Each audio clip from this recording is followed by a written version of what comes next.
so I can put it in.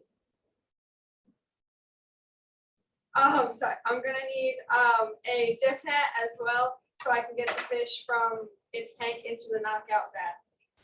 So you might ask yourself, what is a fish census and why do we do it? A fish census is a process that goes through putting the fish to sleep and then collecting data. In this case, we're getting the mass and length of the fish, and then recovering them or waking them back up in their tank. And we do this for many reasons. However, the main reason that we use it in our lab is that we can calculate how much food we need to feed them in order for them to grow to the maximum size in an appropriate amount of time.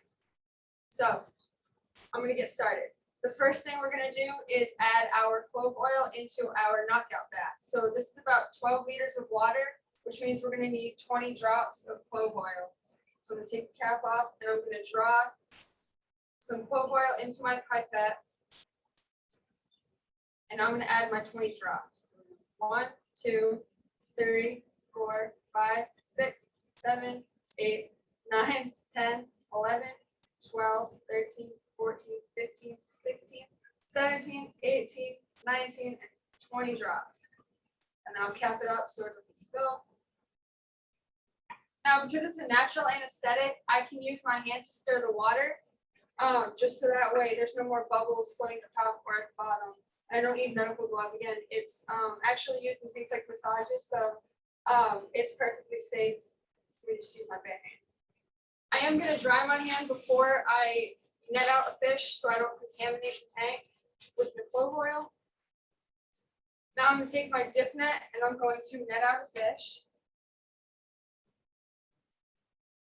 See, they don't like to be out of the water much, so I'm going to put them in. And I was careful not to touch the net to the water so that way I don't contaminate the tank when I go back to my next fish. So now that he's in here, I'm going to stir the water a little bit just to create a current. You can see if I try to pick him up now, he swims right out of my hand. So I'm just going to create a current. And the reason that we have to put this fish to sleep before we put it on the measuring board and the scale is so that way it calms them down and it makes it a lot less stressful for the fish. And it's a lot safer for the fish and myself. So I'm just going to stir it up. Try to pick him up now. He's nice and relaxed. He still moves a little bit, so I'm going to put him back in just for a few more seconds. I want it to be as safe for the fish as possible, so just a few more seconds. And I'll pick him up again. You can see he's much calmer. I can pick him up. He's not moving around nearly as much as he was when I first took him out of his tank. So I'm going to measure him. He's about 11 centimeters, and normally I would call this out to a recorder. And he's about 20 grams. Now I'm going to recover him in the tank.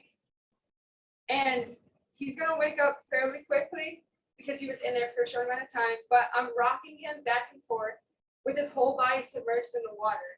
Now, the rocking back and forth and also having the other fish and the aerator in the tank helps to stimulate him to help him to wake up a little bit faster. The aerator also makes sure that the water in the recovery tank is constantly oxygenated, which also helps. And he'll be able to swim right out of my hand. Now this is a shallow tank, so he's probably gonna go to the bottom and kind of just relax for a little while. But you'll see he starts to move around more when the other fish comes near him. And now he's swimming around great. He's nice and awake. So in conclusion, what I have just demonstrated for you is called a fish census. Today we use goldfish, however, you can use a variety of fish for this. And the reason that we do this, especially in a laboratory setting or when you're breeding fish, is that way we can calculate how much food we need to feed them in order for them to grow to the maximum size in the shortest amount of time. And of course, we want to keep them healthy throughout the whole process. So the first thing we did today was we took our clove oil, which is the anesthetic that we use today. It's an all-natural anesthetic. So it is not harmful to humans, so we could use our bare hands. So we added our 20 drops of clove oil into our 12 liters of water. Once that was all mixed together, we took our dip net and we netted out one of our fish and we placed him into the knockout vat. Again, I was careful not to touch the net to the water so I didn't contaminate the tank when I go back to my next fish. Once he was in the water, I tried to lift him up at first. He wasn't ready, so I placed him back in, and I kept creating current to help me tell when he was ready. Once he was calm and I could pick him up safely out of the water, I then placed him onto my measuring board where I got his length in centimeters. And normally, again, we would call this out to a recorder who was writing down and keeping track of all the data. Once I got his length in centimeters and I called it out, I placed him onto the scale where I got his mass in grams. Once I got his mass, I placed him into the recovery tank. However, I didn't just place him in and let him swim around. I held him in the water and I cradled him, rocked him back and forth until he was ready to swim out of my hands on his own. So the reason that we do a fish census again is so that we can calculate how much food we need to feed them and a variety of other reasons. The main reason that we knock them out or we put them to sleep first is so that way they stay calm, it's less stressful, and it's much safer for the fish. Thank you.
Or 1408.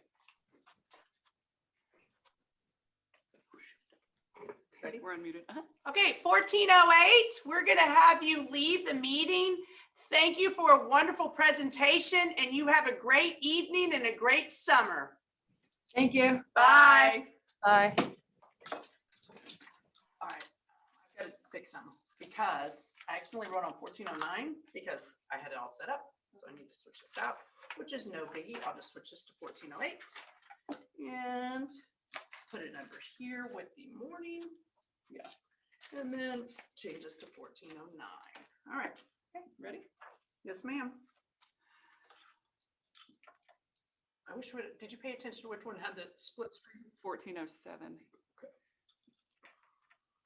Contestant 1409. Yes, Okay.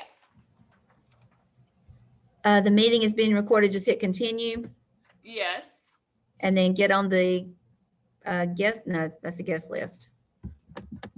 You're You're on- in. You're Okay, in we're now. good then. Okay, all right, thank you. I'm sorry. That's No, okay. you're fine. We need to see your card and see your taped off area, please. Okay, yes, ma'am. Here's your card. Okay, Forward, let's see. forward. Food Food management. Ooh, No, Oh, there we go. See it. Yeah, right there.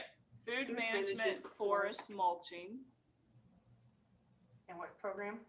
construction and electrical. yes, Okay. Thank you. Okay, Okay, can we see your taped off area? yes, ma'am. there you go. Okay, at this time, we're going to unmute and We're gonna mute. contestant, or mute, contestant 1409, you will begin your competition.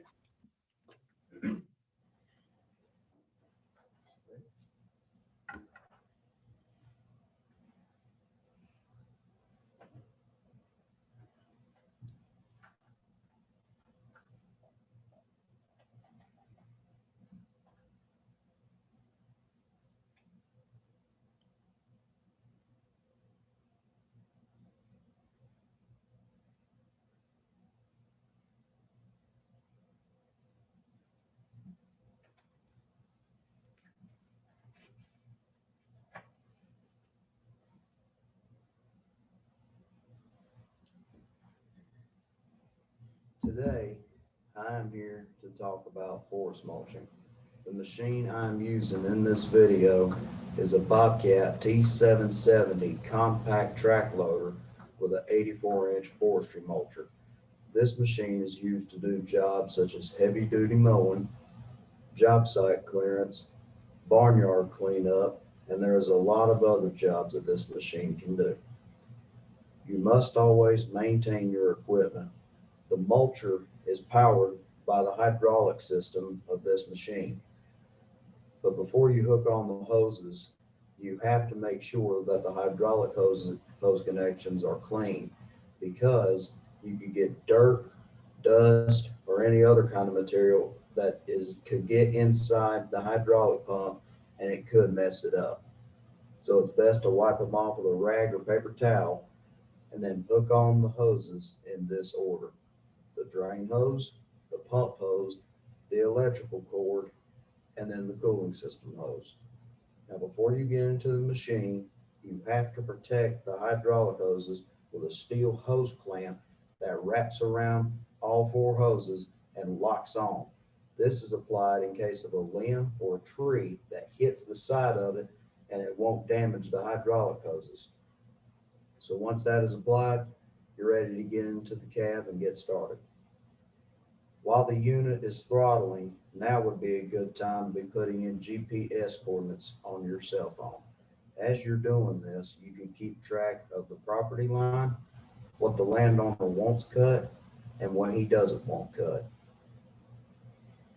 Now you can turn your attention back to the machine, make sure that the hydraulic fluid is activated continuous flow, and then turn your attention to the throttle and throttle the engine up to 2,400 RPMs, and then you're ready to get started.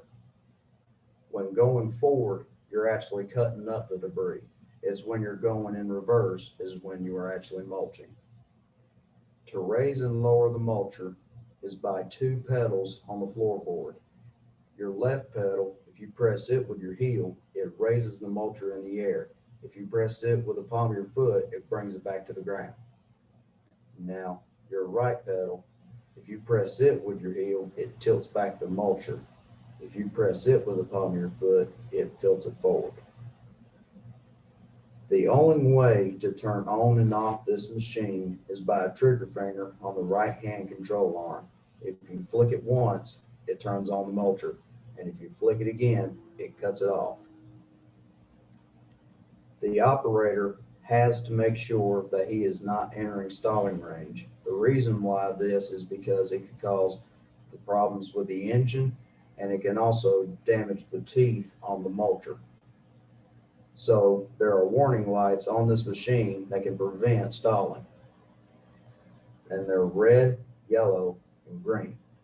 If they're green, then the operator is not entering stalling range. He's in the clear. But if it's starting to turn yellow, then the operator is starting to enter stalling range and he needs to let up. But if it's red, then he needs to stop the mulcher, back away from where he's mulching at, and turn on the mulcher again. And it takes around 4 to 5 seconds for the blades to reach their full speed again. This machine can cut up to an 8-inch tree, and it can also cast material such as rocks and chunks of wood out over 100 feet. So the operator has to be cautious of his surroundings. But not all of that gets cast out. It gets sent back into the ground so it can naturally waste away. Other jobs that this machine can do is job site cleanup,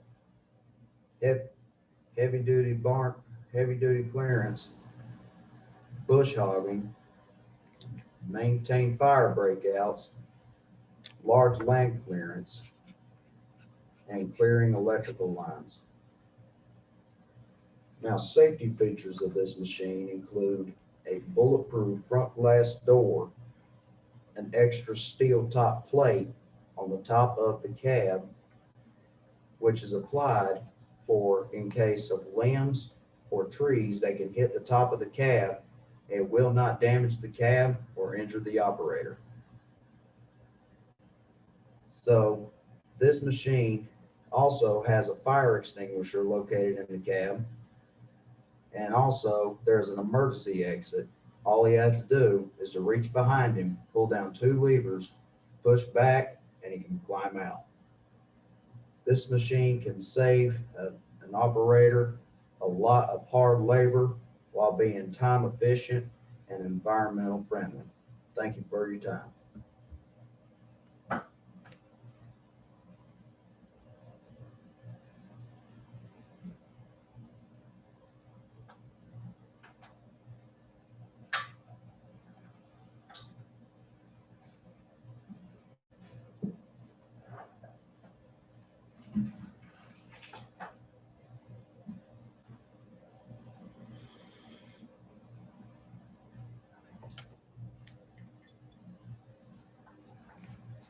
All right, 14:09, we will be having you leave the meeting. Thank you for your presentation. Have a wonderful summer and a wonderful evening. Bye-bye. Thank you. you.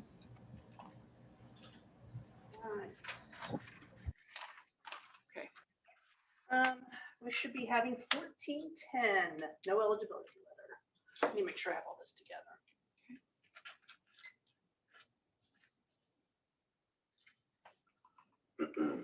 Contestant 1410.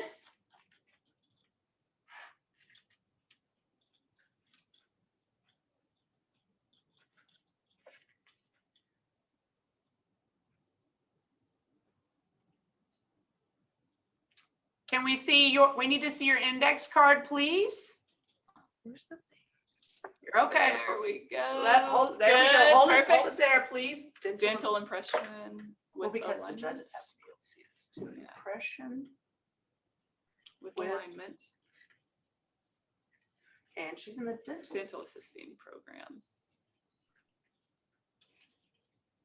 Okay. Contestant 1410, we're gonna mute our microphone and you may begin. Okay. Yeah, I think am I unmuted? Yeah, we're good. Okay, I'm gonna start the setup.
Okay, I think I'm done setting up.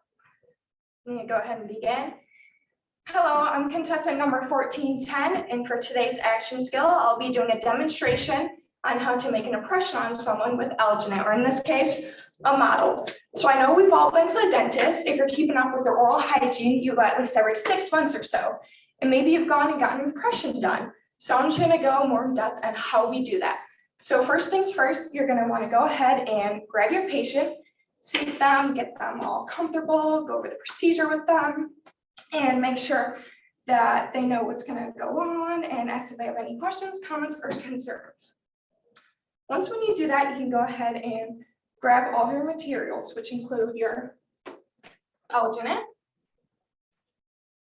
your gloves, your adhesive, your impression trays, 40 milliliters of water, your dental floss, Cavicide, a plastic bag, the model, your mixing spatula, your mixing bowl, and then your paper towel.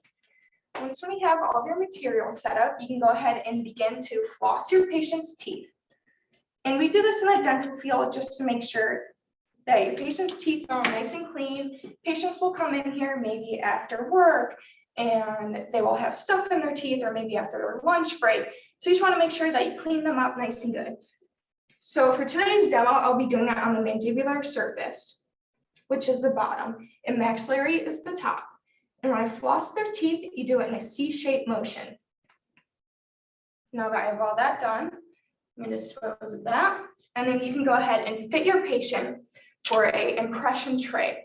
And you can tell the difference between the mandibular and the maxillary because the mandibular has a horseshoe shape and the maxillary does not. So I'm going to go ahead and grab the mandibular and place it on the teeth. And as you can see, when I wiggle it, there's room. And you can tell that because it's very loose. If you were to grab an impression tray that was too tight, you would feel the resistance of it. And you would never want to pick an impression tray that's too tight because you can end up harming your patient's gums, and you don't want that to happen. So now that I have that picked out, I'm going to go ahead and apply the adhesive. I'm going to do this all over and coat it just like that. And if this were a real patient, you would not need the adhesive because our saliva is kind of the adhesive base. Just like that. Now that I have that done, I'm going to go ahead and tumble my alginate. And we tumble the alginate to separate the minerals and particles in it to help it make it a fluffier consistency. So I'm going to go ahead and do that. And then it will be 1 scoop of your alginate. Leveled out. You can put that into your flexible mixing bowl. Make sure you close this so the alginate doesn't get dry out. That, and it's going to be 40 milliliters of water. Now, when I pour this water, it's a very fast process. You have about 30 seconds to mix this up.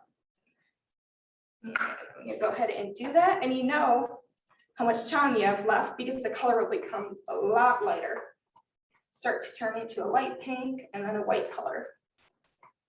You'll know it's mixed up good when it's like a peanut butter consistency.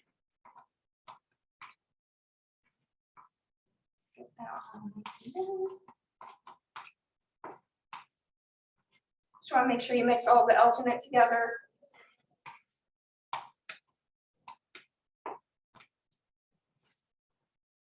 And now you're going to want to go ahead and scoop up a lot of it.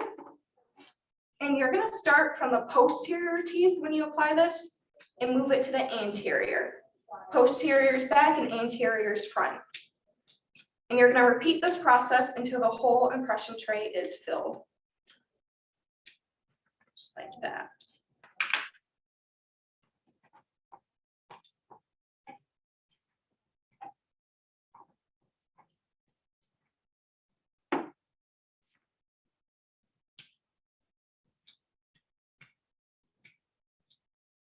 Now that I have my impression tray all filled, I'm going to go ahead and apply it on the patient's teeth. Again, you're going to start from the posterior teeth and push it to the anterior. Let's see that. Just like that. And if this were a real patient, their mouth would be closed. And you'd want to keep 2 fingers in there. You can do a peace sign or whatever. And you do that so they don't bite down on the impression, because that can end up alternating the whole impression and ruin it. You don't want that to happen.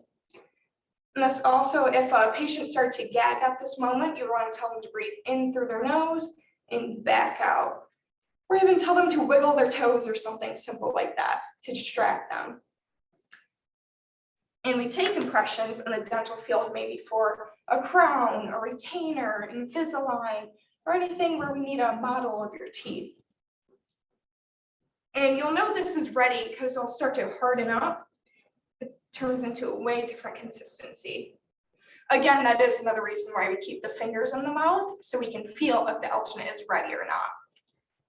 Now, this is gonna take a little bit longer because it's not a real patient, and our saliva actually helps it settle and the warmth of our mouth.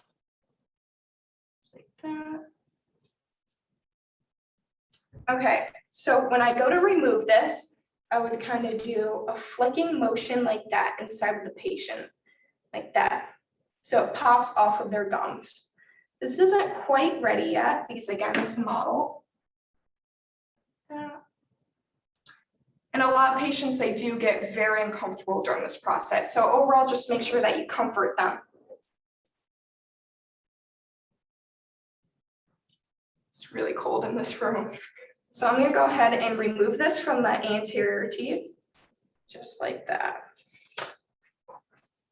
And then pull this off. It's a little hard. And there's your impression. And then you would go ahead and cavicide it, wrap it in a paper towel, and put it in a plastic baggie. Thank you for watching. That is how you make impression on someone with alginate. I'm gonna go ahead and start to clean up.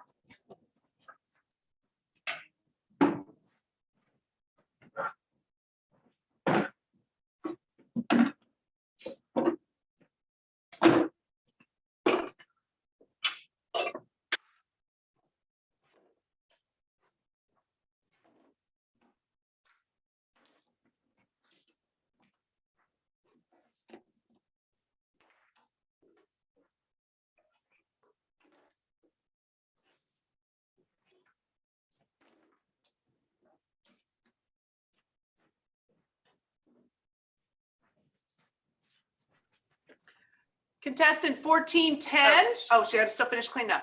Whoopsie. Thank you. And let me do our 10. Okay, I'm done now. Thank you. All right, contestant 1410, we're going to remove you from our National Skills USA Action Skills Competition. Thank you for doing a presentation for us, and you have a wonderful summer, okay? Thank you, you too. Bye. Bye. Because she's done. Oh, yeah. Okay. Except we kind of interrupted her. She's still cleaning up. No, that's part of it too. They're supposed to clean up and it's supposed to be as clean as when they left it. Okay. 1394. Let me Ready? see, just a second. No. Yep, 1394, I'm good. We are not muted. What are we? 10 minutes behind. Do you need to do something? No. Okay, cool. Contestant 1394.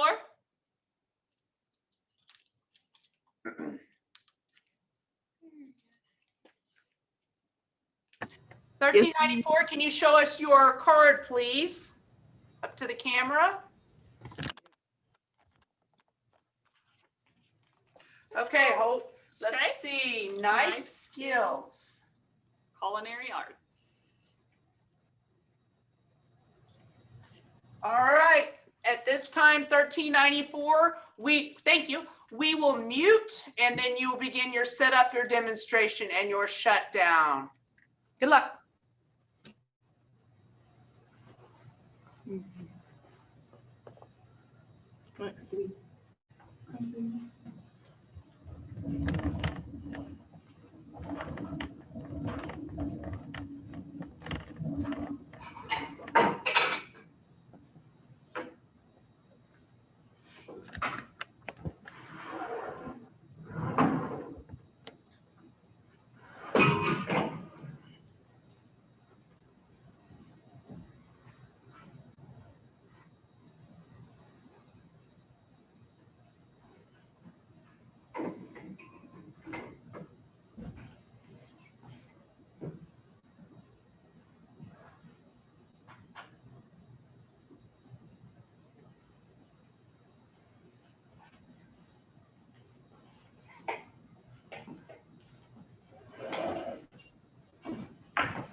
Hello, judges. I'm going to show you my culinary. I'm going to show you my culinary. I'm going to show you my knife skills for my culinary and skills. Actually, skills presentation. You want a carrot, and then you want a cutting board, and you want a very sharp chef knife, and you want a vegetable peeler. Okay. First, we're going to start off with peeling our potato, and you peeling our carrot, and you want to slice the thin outer layer of it off. And don't forget to rotate as you go.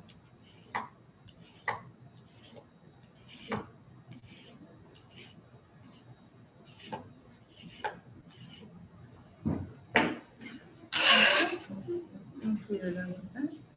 Okay, we're gonna break this down into manageable sized pieces. But before we do that, I'm gonna show you how to hold a knife. You can have your thumb on the bolster, and then your pointer finger knuckle on the bolster, and you want to do a rotation, circular motion. And you also want to know how to do a guiding hand. You want to kind of have your fingers like a claw and kind of tuck them in so you won't cut off your fingers. Okay. And when you put that all together, it looks like this. Okay. So now we're gonna use our guiding hand, have a firm grip on it, and we're gonna cut off the tip and the root of it all. Okay. Now we're gonna cut it into manageable sized pieces.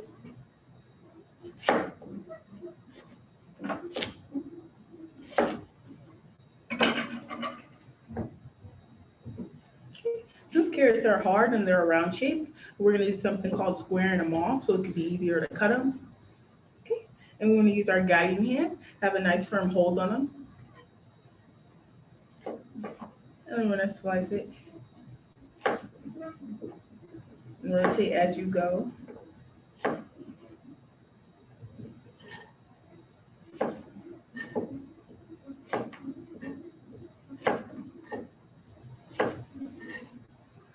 And make sure you have that nice firm grip so it won't move around. There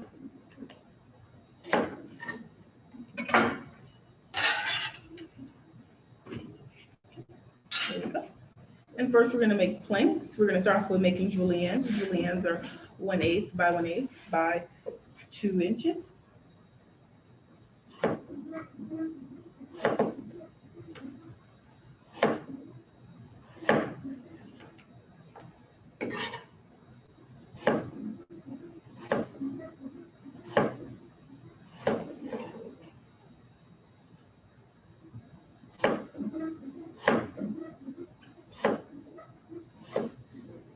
Okay.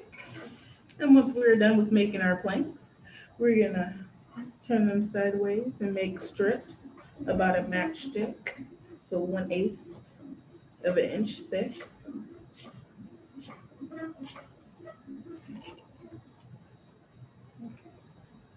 And we're gonna use that guiding hand, do that rocking motion. Okay. And once you get more comfortable with it, you can add 2. But just make sure you hold it even more firmer because you have 2 and it's very slippery. Okay.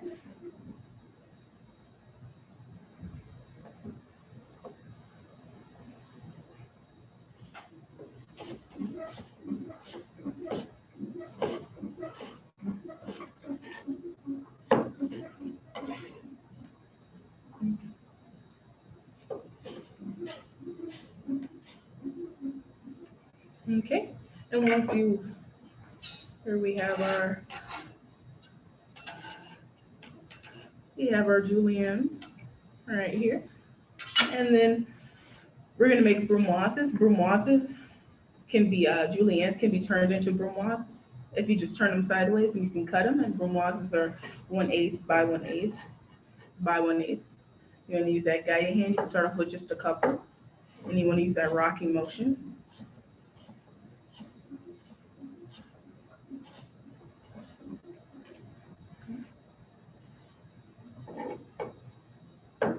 And once you get more comfortable, you can do it faster, or even just with a couple bit more.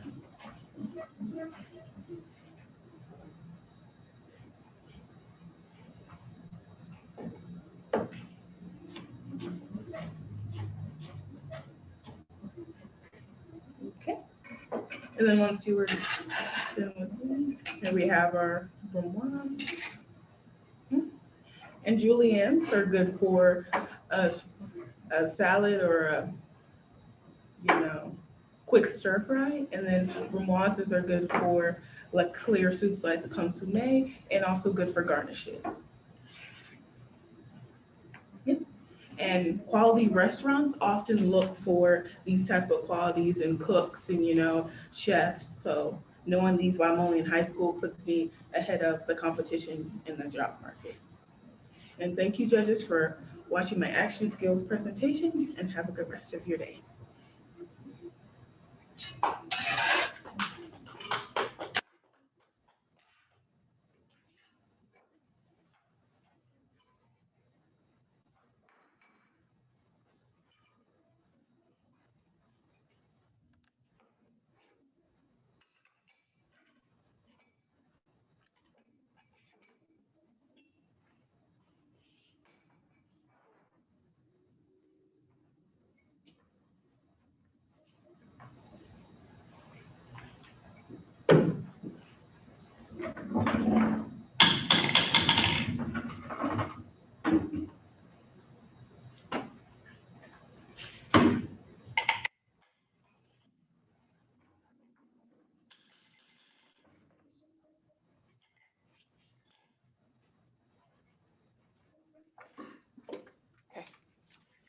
Where are we? All right, 1394. 1394. Where'd she go? She quick.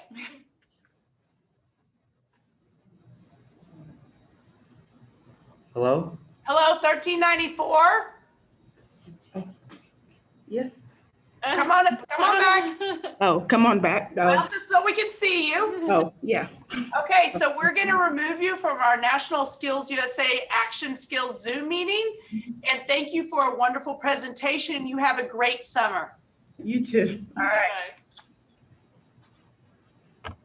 I'll get in trouble for saying that, but like I said, when we walk them out, we tell them great job every Yeah. time. All right, let's see who we have on next is, I've got 1396. Okay. Okay. Got him. And then let's say start AOP. Contestant 1396.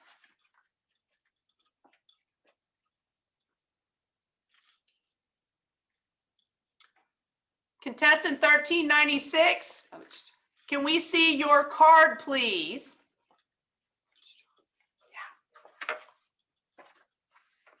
Okay, and show us the card that has the presentation on it.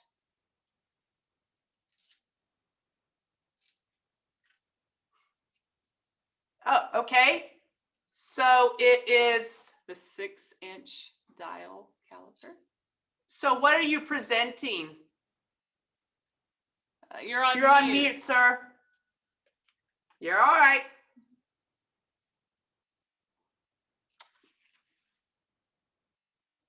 Okay, he's the one that had trouble. We had to Mhm. unmute him. Where you are good to go. Can try her Are you good again. now? There we go. There we go. Yes, ma'am. I'm presenting the 6-inch dial caliper. What's the word? 6-inch.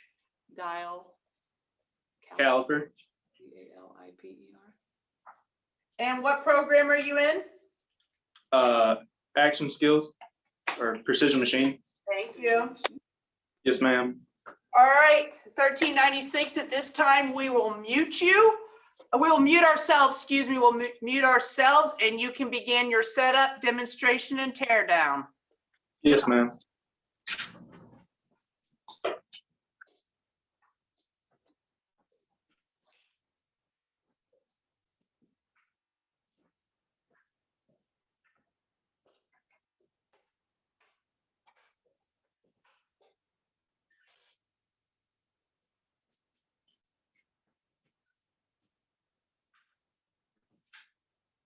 Do you want me to begin?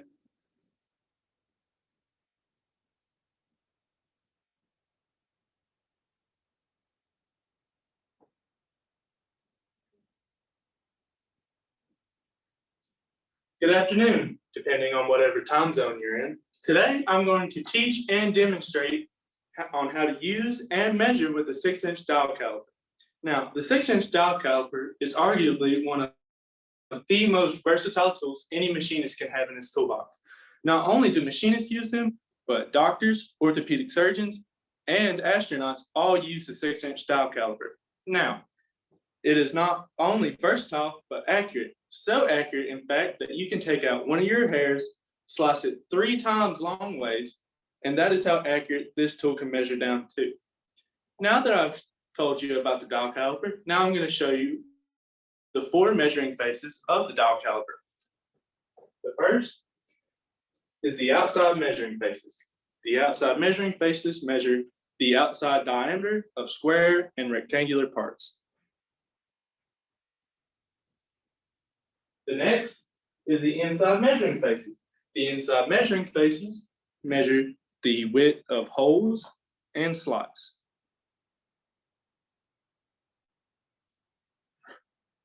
The next is the step measurement face. The step measurement face measures the depth of slots and steps.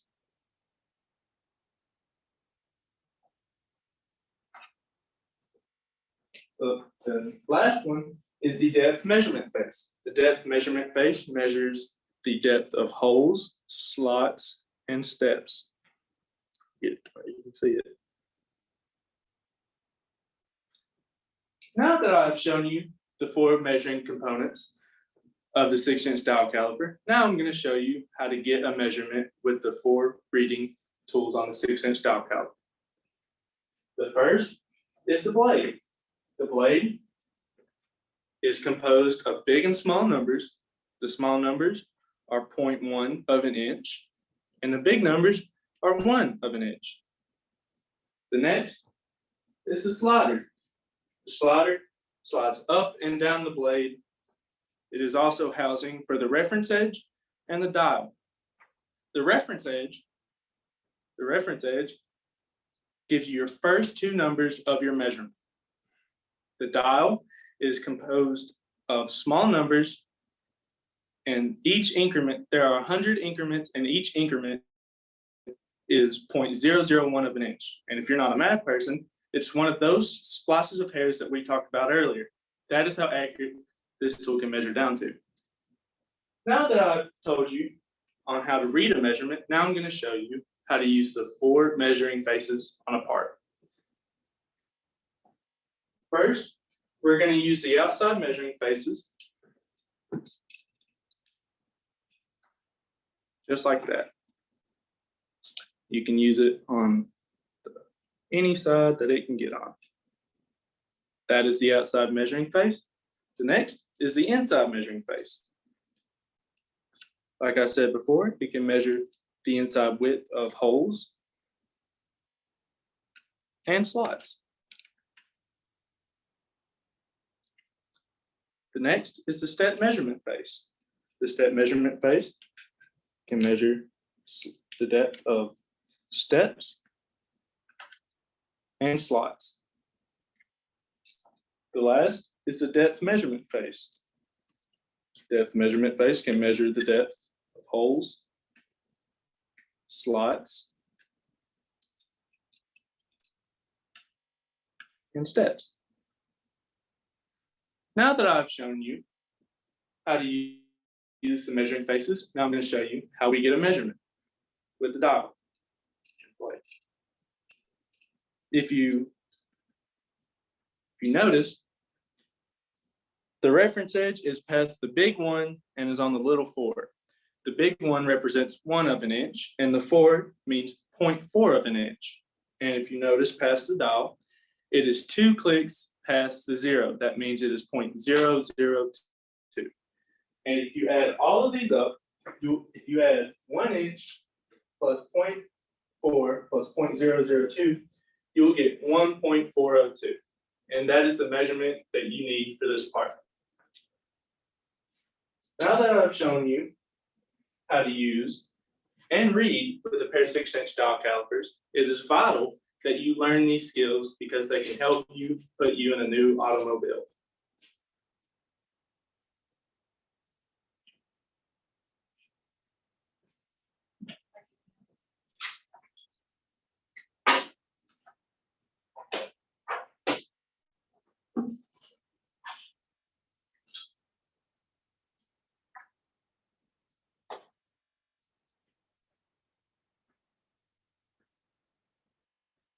there anything else I need? I'm done. Okay, 1396, we are going to remove you from the meeting. Thank you for your wonderful presentation and have a great summer. Yes, ma'am, you too. Thank Bye-bye. you.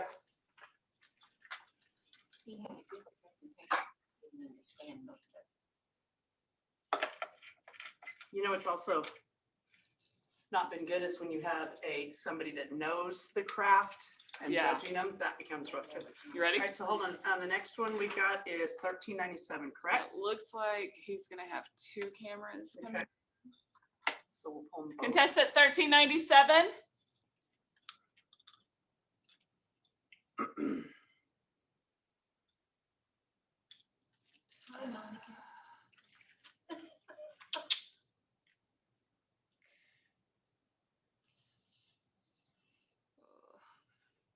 Contestant 1397.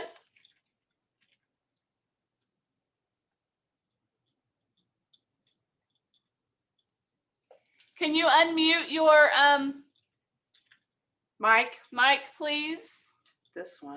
I'm gonna ask him about this one. Yeah. I'm sorry, we're gonna move the camera closer to where she is. Sorry. Okay, I also have a camera that's showing a sink. Yes. Okay, so we That's have, the second camera, yes, ma'am. okay, And so the second camera that's going to the sink, are you using that for, That's part of her demonstration. okay. It has to be inside the box. And I see that you've, It is. Do you need me to walk over to it? yes, I can see that. Okay. Okay. All right, 1397, could you please show us your card? All right, hold it up there, a little bit closer, please. Thank you. perfect. What does it say? Donning and doffing.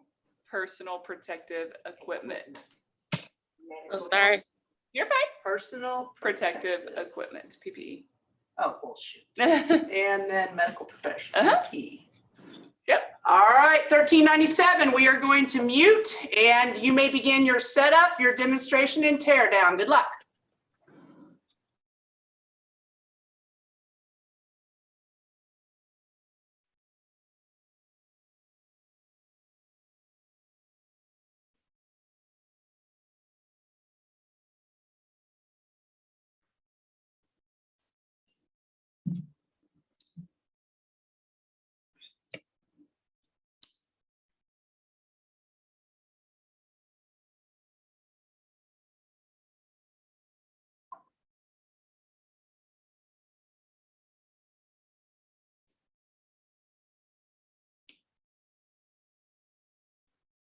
I will demonstrate donning and doffing personal protective equipment.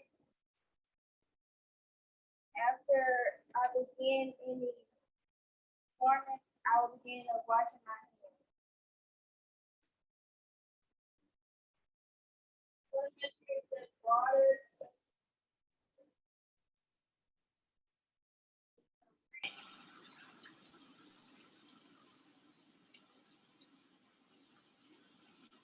Then you want to apply soap to get a good lather.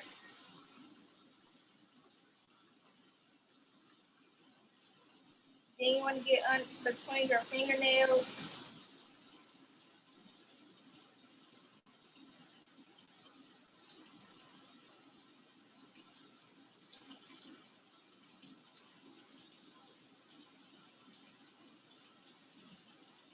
Then you want to get on your wrist.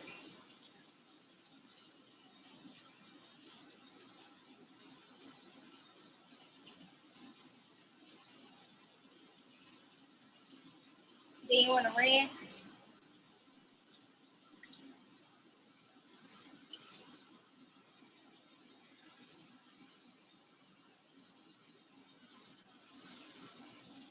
Then you want to get a paper towel.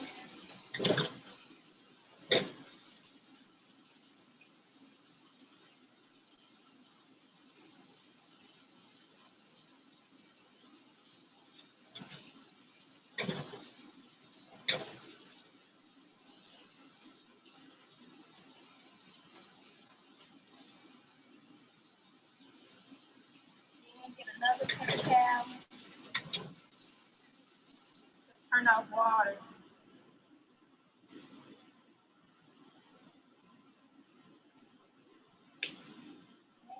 You want to get your gown. Make sure you don't let it fall. You want to unfold it properly. You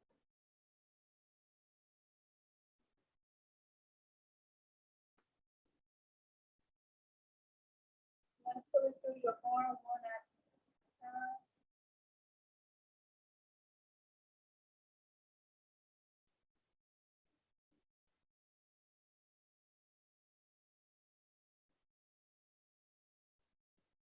Then you want to get the strings.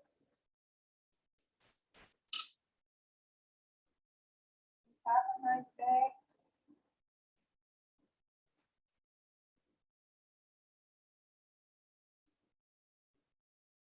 Then you want to fold it behind your back and get another string.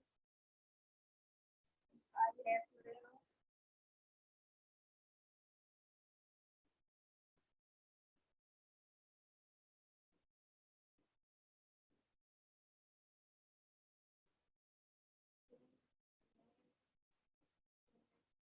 Bring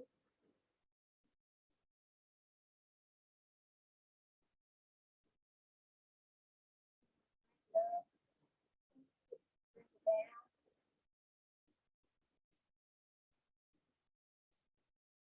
Get your goggles.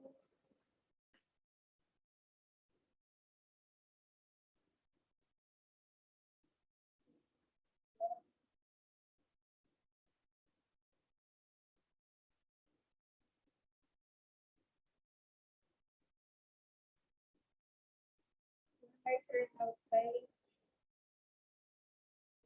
Clean your glove and the gown.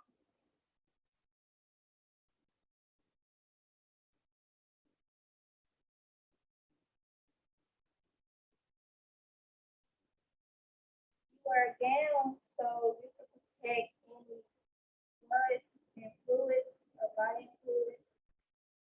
You wear your mask so you can protect your mouth and nose for any flashes or body fluids. You wear your gown so you can protect any fluids or anything. And you wear your gloves to help protect any infection. So next thing when you take it off, you want to make sure you pinch it and then fold and get underneath.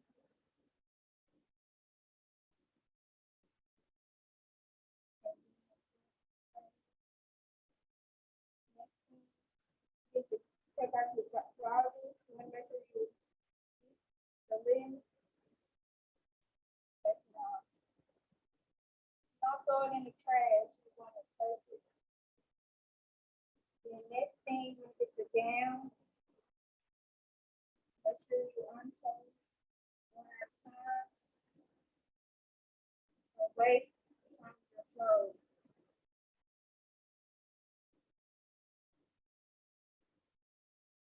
And then throw it in the trash. Next thing, you get your mask. Throw it in the trash. I have demonstrated Dunning and Dawson personal protective equipment, gloves, mask, gown, and goggles. Is minimized of infection of the throat.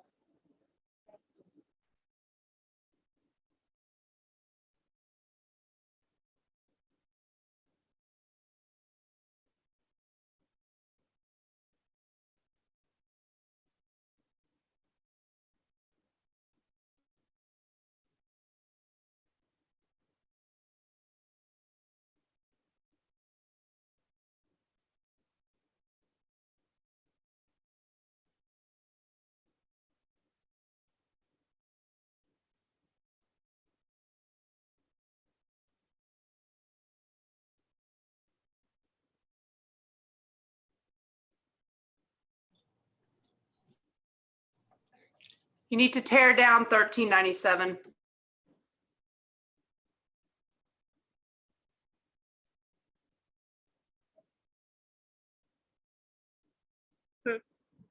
She said you need to tear down. Yeah, finish your presentation by clearing your demonstration area.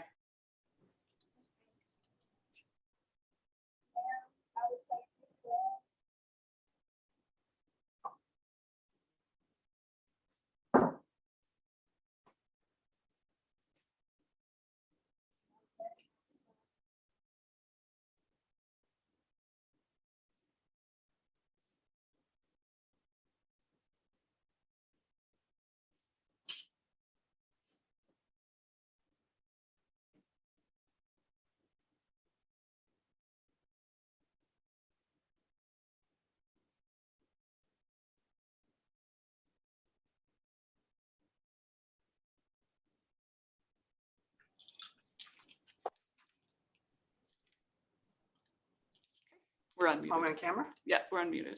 Okay. There you go. All right, contestant 1397. We're going to remove you from the National Skills USA Action Skills Zoom meeting. Thank you for a great presentation. You have a wonderful summer. Okay, thank you. Thank you. Okay. Hold on, we're not removed yet. Now we're removed. Okay, did not clear room. See, this is what happens after we get all the scores. We'll just have to sit down and figure out what we want to do. Because I was specific, Now, who are the judges? 2 from California and 1 from Tulsa, 1 from Are here. they very experienced? $13.99. Some of them are. It looks like $13.99 is gonna also have two That's cameras. the trouble. You get. Okay, we're not muted. But we have that choice, $13.99. All right, we're good to go. Let me admit his second camera. Contestant 1399.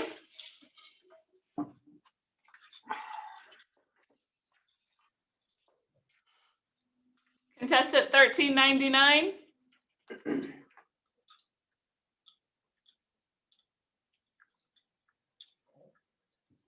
Yes, Hi, are you ready for your presentation? yes, he is.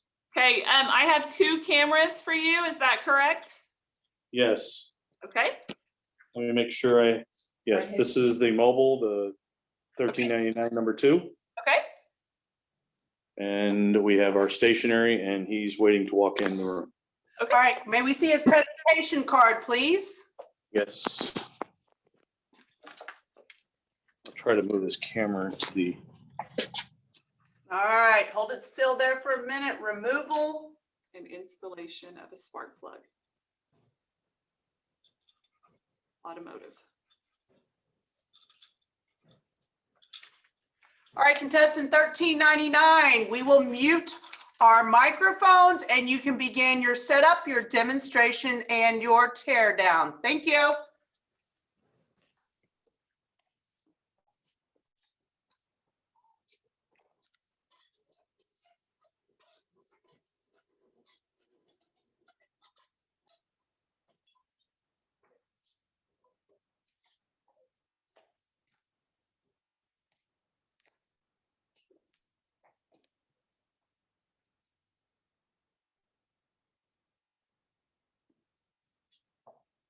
Good afternoon.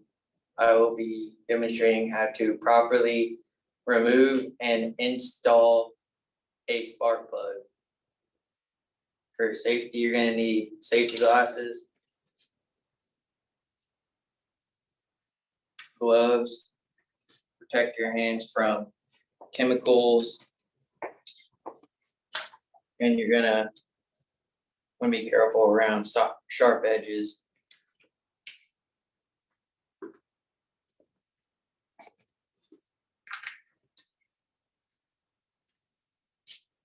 Also, make sure the motor has cooled down.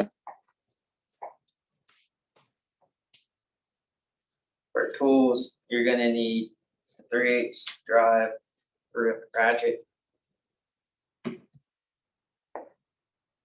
extension, and a 5/8 spark plug socket. needle nose pliers,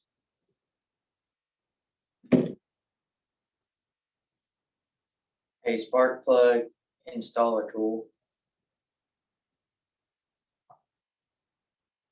pliers, spark plug gap tool,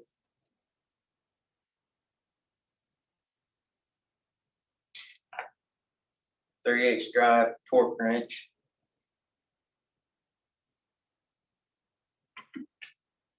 and dielectric grease. The first step to removing spark plug is to remove the spark plug boot. You're gonna wanna twist and pull. Get it off. Then you're gonna inspect the boot for cracks. This one looks good.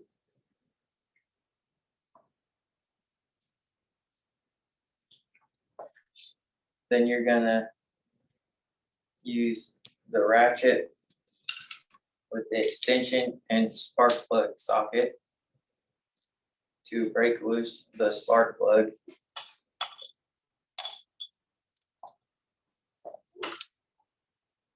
Then detach the ratchet after you have break loose the spark plug.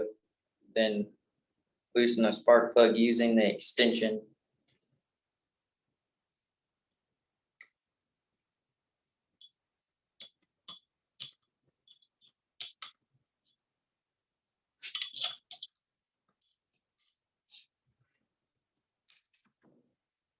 Next, you're gonna use the spark plug installer tool to remove the spark plug from the cylinder.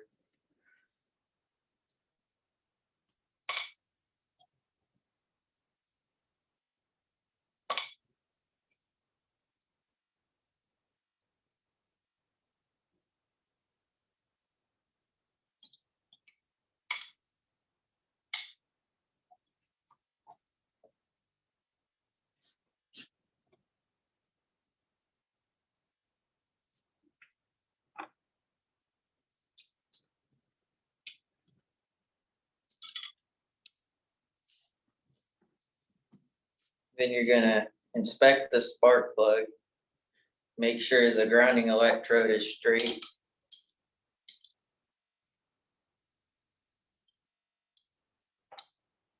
And look for carbon tracking on the side of the spark plug. That could be an indication of misfire.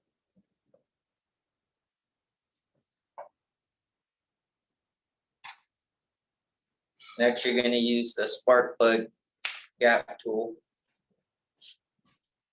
and measure the gap between the grounding electrode and the end of the spark plug.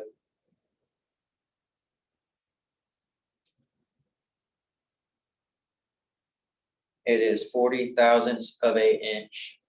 That's within spec.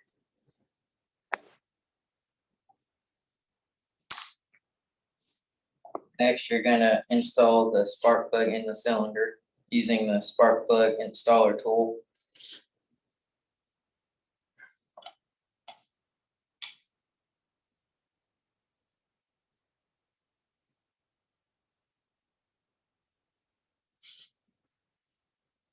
And you're gonna use the extension with the spark plug socket attached to it to hand tighten the spark plug.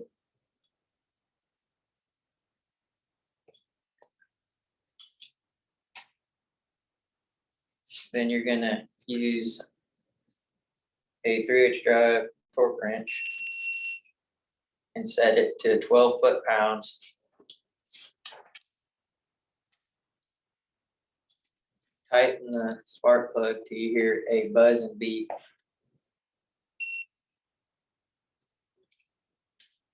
That is within spec.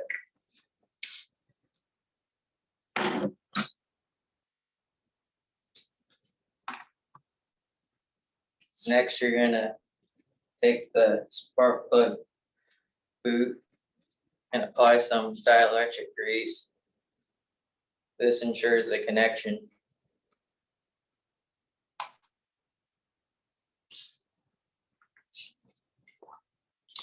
Then you're gonna push the spark plug boot down till you hear a click.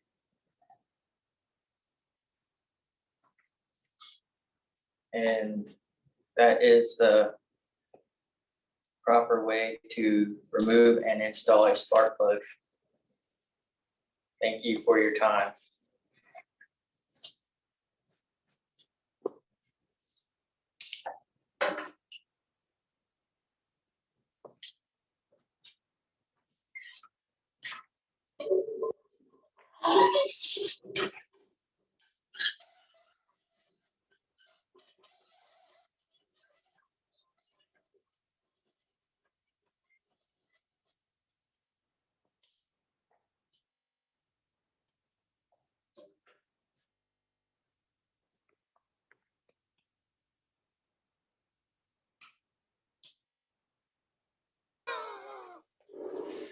All right, $13.99. Sir, we will be removing you from the meeting for our National Skills USA Action Skills. Thank you for a wonderful presentation and you have a wonderful summer, all right? Thanks. Bye-bye. 6:27.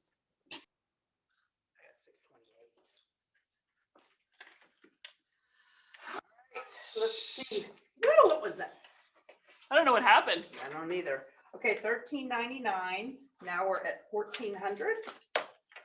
Okay, And we're supposed to have them, oh, we're right on schedule. He's supposed to start at 4, so. good. Okay. That's Here 14. we go. 1400, is that what we're on? Oh, okay, I saw, never mind, It's yes, down here. yes, okay, gotcha. Contestant 1400? Hi, yes, Hello? Are you ready to begin? I'm ready to begin, yes. Let us see your card, please. Oh, Oh, a little bit up. higher. How to, okay. How to, Dust and lift a fingerprint. Program corrections and security. okay. Okay, My finger in the way? no, we got it. We just want to make sure the judges can see it. Okay, We are going to mute you and then Mute after, us, mute we're gonna us. mute us, excuse me, I keep saying that. We're gonna mute us and then you can begin your setup, your demonstration, your tear down. Good luck.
Good afternoon, and thank you for letting me present a skill about our occupational program, Criminal Justice. Today, I'll demonstrate how to find and lift a fingerprint from a crime scene. Crime scene investigators have used fingerprints to solve crimes for over 100 years. They have been proven to be the most incriminating form of evidence. Depending on the surface you are dusting, there are multiple methods for lifting prints. Today, I'll demonstrate how to find and lift a fingerprint from a glass. Crime scene investigators have divided this process into 5 steps. These are: Step 1, gather the materials needed to complete the task. Step 2, apply powder to the brush. Step 3, dust the glass for fingerprints. Step 4, photograph and lift the fingerprints. And Step 5, analyzation of the evidence. Before searching for prints, crime scene investigators need to gather their tools. First procedure, I'll require a brush, the glass being dusted, gloves, tape, goggles, information card, scissors, a camera, and powder. There are multiple types of powder, but for this procedure, I'll require one with a dark tint. This will allow for the fingerprints to show up on the transparent surface of the glass. Now all the proper materials have been gathered, the process of searching for prints can begin. I'll start by placing on my gloves and goggles. These goggles will protect my eyes from the powder, and the gloves will help in keeping me from contaminating the evidence. While I place on the gloves, it is important that I'm careful not to rip them. If they were to rip, my fingerprints could get on the glass and contaminate the evidence. Once I'm wearing the proper protective equipment, I can begin to apply powder to the brush. To begin, I'll open my powder container and carefully pour out a small amount. I'll then remove the brush from its container and twist it so that a small amount of powder is applied to the bristles. If I were to get too much powder, the prints can become messy. It's easier to get more powder later, if necessary, than it is to remove excess from the brush. Once I've applied powder to the brush, the process of searching for prints can begin. Crime scene investigators have developed multiple techniques to complete this step of the process. The one I'm using today involves a spinning motion. To do this, I'll place 2 of my fingers on the sides of the brush and twist it so that the bristles lightly touch the glass. Many people believe you need to press hard in order for the fingerprints to show up. However, this will only smear the prints and possibly cause them to be withheld. While I'm dusting, it is important that I keep my hand inside the glass. This will keep me from contaminating the evidence. While I'm dusting, I can also use a sweeping motion to make the prints appear darker. I'll continue until the print is nice and dark, and as you can see, the print has become invisible. The now visible print can be photographed and lifted. I'll take my camera and aim it directly at the print. This photograph will provide evidence of exactly where it was lifted from. I'll then carefully remove a piece of tape. I can use my scissors to assist me. Before folding over the edge, I can get more later, easier if necessary. Once I've removed the tape, I'll carefully place it over the entirety of the print and press it down firmly before slowly peeling it off. If I were to go too fast, the print could be altered. Once the print has been lifted, it will be placed on the back of an information card. And this is what the print will look like. The information card can now be filled out. It'll state basis what the evidence is, where the print was lifted from, and who lifted it. In this area, a picture can be drawn of the glass with an X marking the location of the print. And again, this is what the lifted print will look like. Once the print has been placed on an information card, it can be sent to a crime lab. Once there, the print will be enhanced and loaded into a database for comparison. Nearly every person's fingerprints are in this system, and no 2 fingerprints are alike. Even identical twins have different sets of fingerprints. The problem may arise in this process if prints do not match anyone with a criminal history. However, fingerprints, along with other evidence, enough to prove that someone who has never committed a crime is guilty in the current case. Television shows dealing with crime scene investigation often show this process taking days or even hours. In reality, it could take 8 months to a year for the fingerprints to be matched in the system. This is why criminal trials often span over such a long period of time.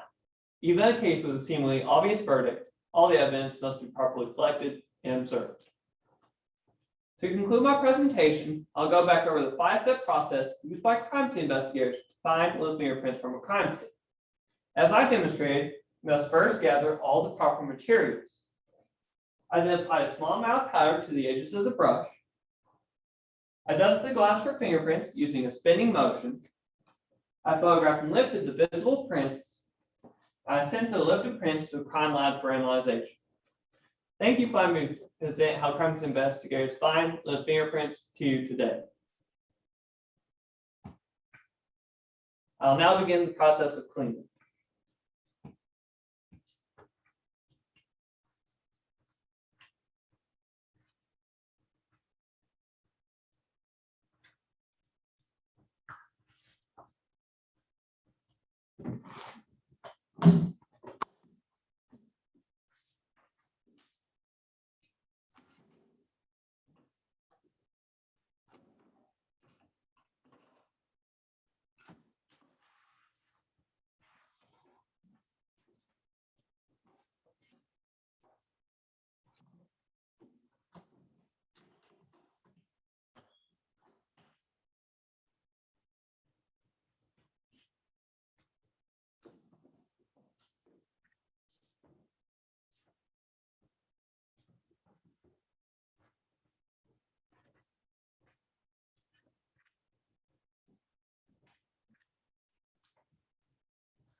Number 1400, Yes.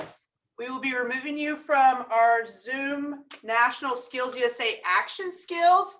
We want to thank you for a wonderful presentation and you have a great summer, okay? You too. Bye. As long as we say the same thing to everybody. All right, what do we got next? We got 1405. That's what I got.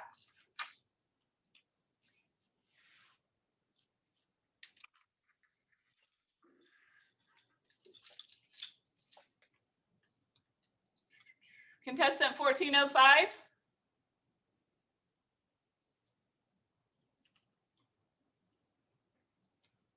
$14.05, are you ready to begin?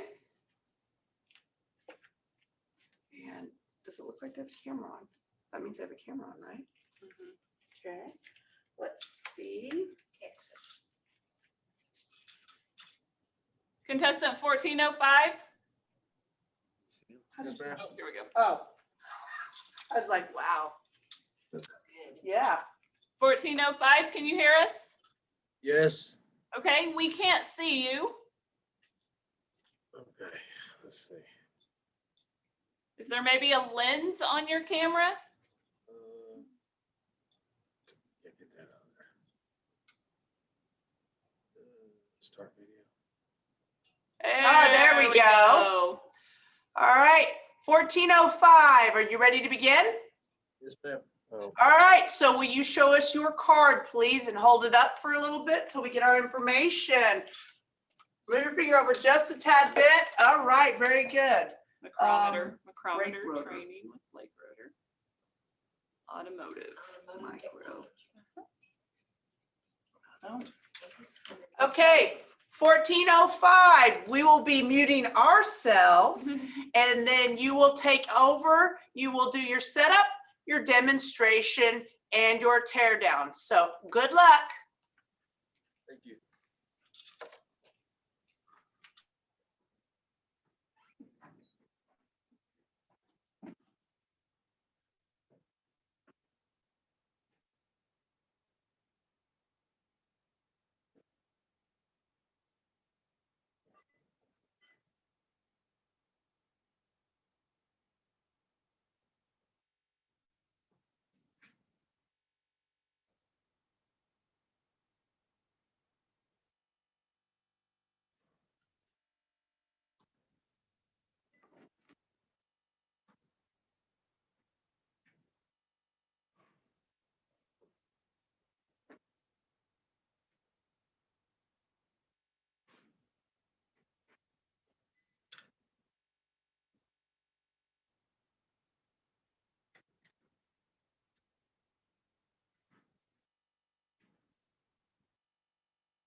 I believe I'm ready to go.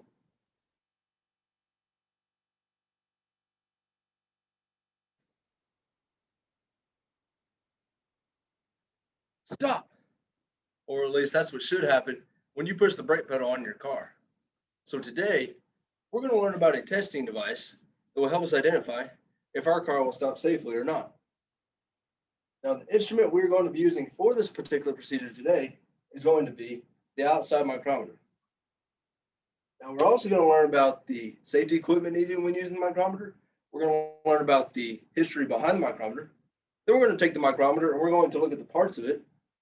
After that, we're actually going to take a smaller micrometer to measure with on this automotive brake rotor.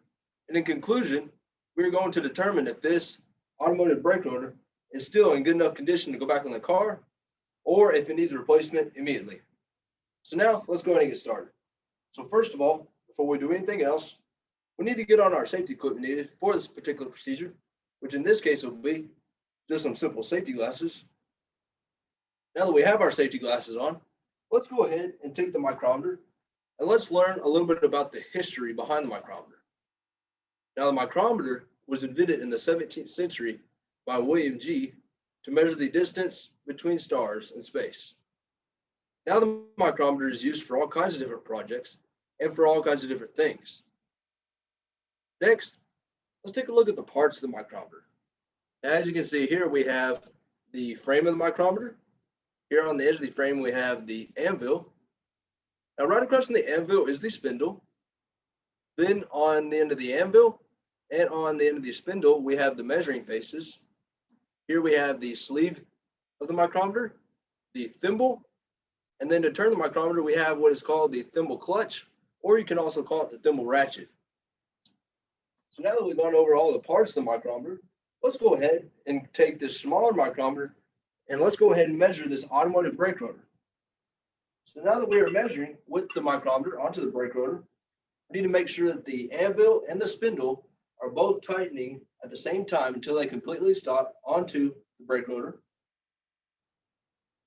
And now that it has stopped, it looks as if it has landed on about a 3. And I'll explain what I mean by that in just a second. So now we're just going to gently loosen the micrometer off of the brake rotor, and we're going to get it back on the 3. And now, as you can see here, we have an 8 showing on the sleeve of the micrometer. We have 2 lines past the 8, so keep that in mind for later reference because that is very important. And now here on the thimble, we have a 3 showing, as I said just a second ago. So now we also need to get the frame size of the micrometer. And in order to do that, we're going to take a ruler and we're going to measure from the end of the anvil to the end of the spindle. And as you can see there, it says 1 inch. But we always subtract 1 inch from that. So therefore, we're writing our information down. For our first measurement, it is going to be the frame size. Frame size. And since we subtracted 1 inch from that, and it was already 1 inch, this will come out to 0.000. Since we're dealing with thousandths of an inch. Now, number 2, the sleeve hole number. Sleeve hole number. Now, on the sleeve hole number, as I showed you, ended up being on an 8. So this measurement will come out to 800 thousandths of an inch. Now, number 3. Probably the most important step of all is the lines past the sleeve number. Now, the lines past the sleeve number are worth 25 thousandths each. And as I showed you, there were 2 of them past the 8, which makes this measurement come out to 50 thousandths of an inch. Now, number 4, the thimble lines. Thimble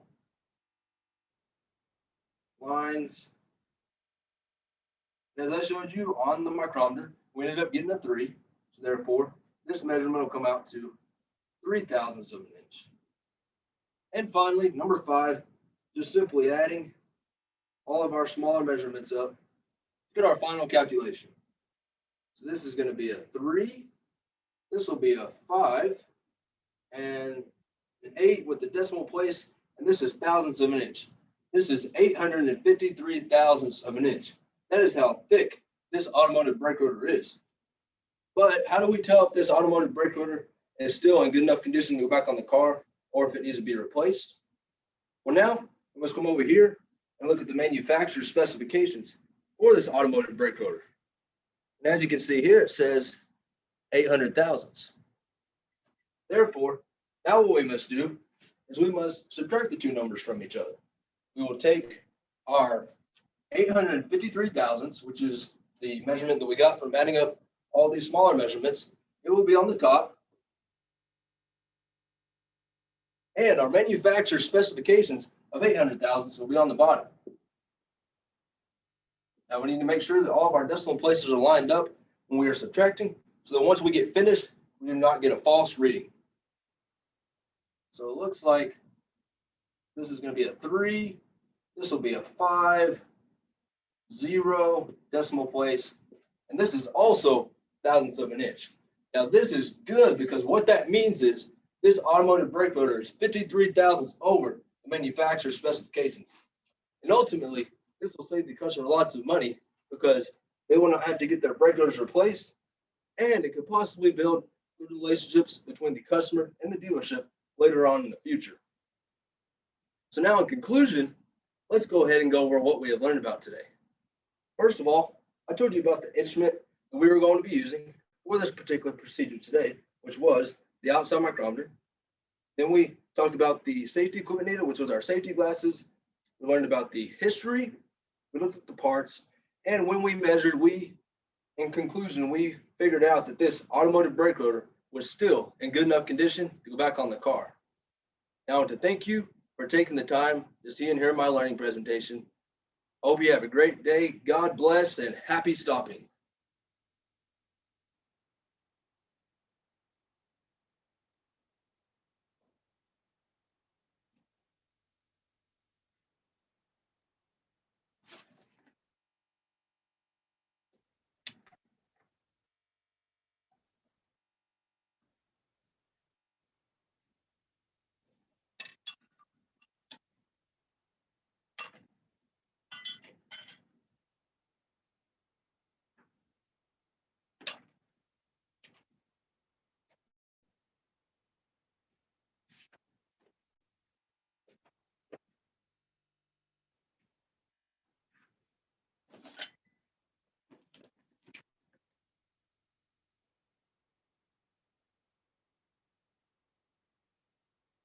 Hey.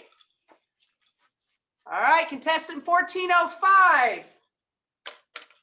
Yes, ma'am. Yes, well, we're going to be removing you from our virtual National Skills USA Action Skills Zoom meeting. Thank you for a wonderful presentation, and you have a wonderful summer, all right? Thank you. You too. Thank Bye. you. Bye. Bye. I will if I stop working. All right. 1406. He did really good. He did. He was I have cute, we're too. 1406, yes. Yep. Cool. Ready? Yep. Still don't have a letter for this one either. Here we go. Contestant 1406.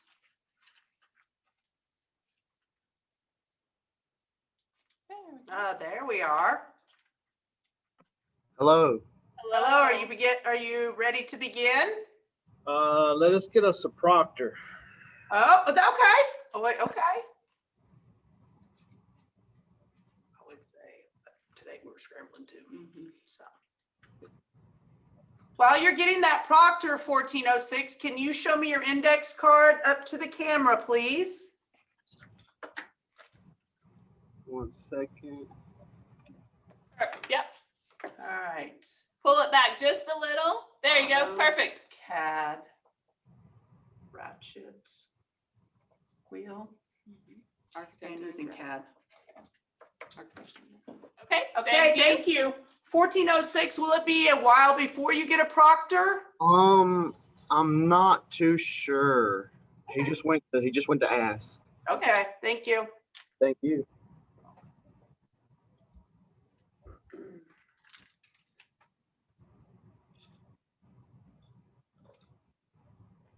And I, like I said, we just went through the same thing. How pretty it is outside. Shut the card. Here we go. Sorry for the delay. My proctor had to leave and I have to recruit another one real quick. Okay. Do you want us to put you back in the waiting room so you can get them? She's here right now. She's Okay, here. that is fair. That's wonderful. Do I need to show you the work area? Please. All right. We have the floor taped off. Okay. You can see that? Uh-huh. Okay. That's his work area. Okay, that's just a flat table that he's going to be using. That Perfect. thing he's gonna be using. Okay. 1406, we are going to mute ourselves. And then at that time, you will do your setup, your demonstration, and your tear down. Good luck. I'm not touching the buttons.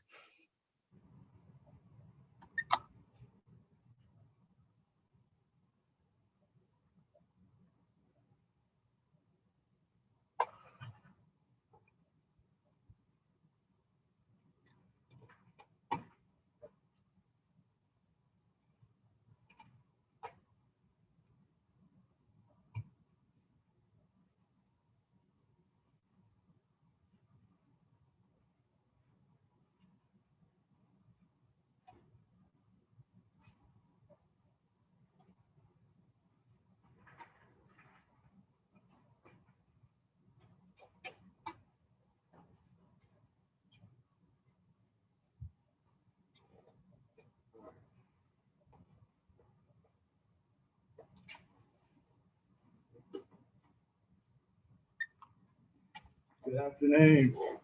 Today I will be using AutoCAD, which is a program used by architects all over the world to draw things such as ratchet wheels, as I'll draw today, to bridges, to buildings, to almost anything that needs to be built. Today I will be demonstrating how to draw a ratchet wheel. And then we will begin with a circle that is 0.75.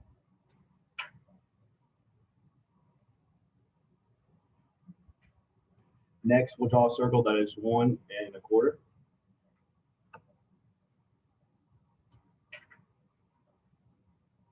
Next, we'll draw a circle that has a diameter of 3 1/4.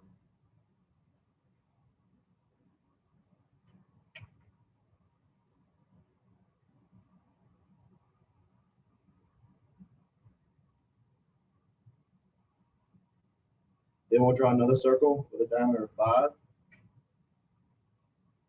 And then another one that's a diameter of 6. Next, I'll begin drawing the drill holes that has a diameter of 1. Then I'll offset that circle so I can add my center line.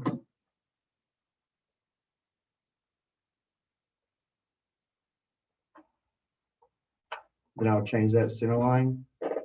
We'll change the objective line to a center line. And then get rid of this outside circle. And then I'll use the polar array tool to array that and that around my center point. Then I will change this circle to a center circle. Then I will begin with my teeth. I will begin with a horizontal line up to this point, and then another line that is 6 at an angle of 15. Then I'll draw a line that's perpendicular to this one and get rid of what we do not need.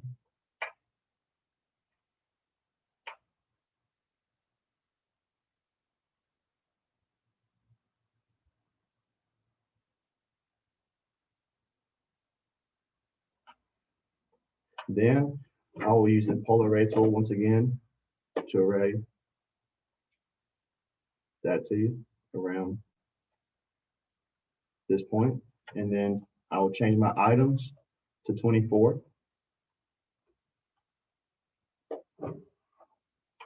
And I will offset my outside circle.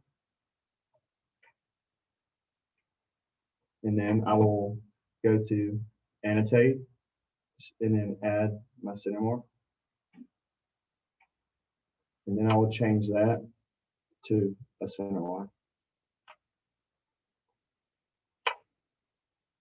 And then I will get rid of my outside circle and change the very outside circle to a construction line. Then I will begin working on the keyhole. I will begin with a vertical line up to that point. And then I will offset the lines 3 to the 32nd.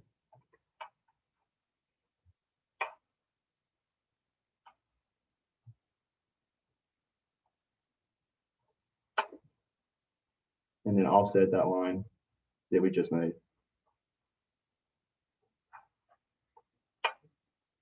Then I will draw a horizontal line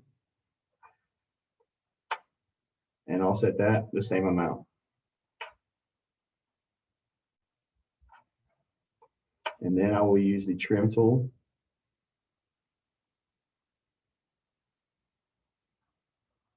to trim off what is not needed.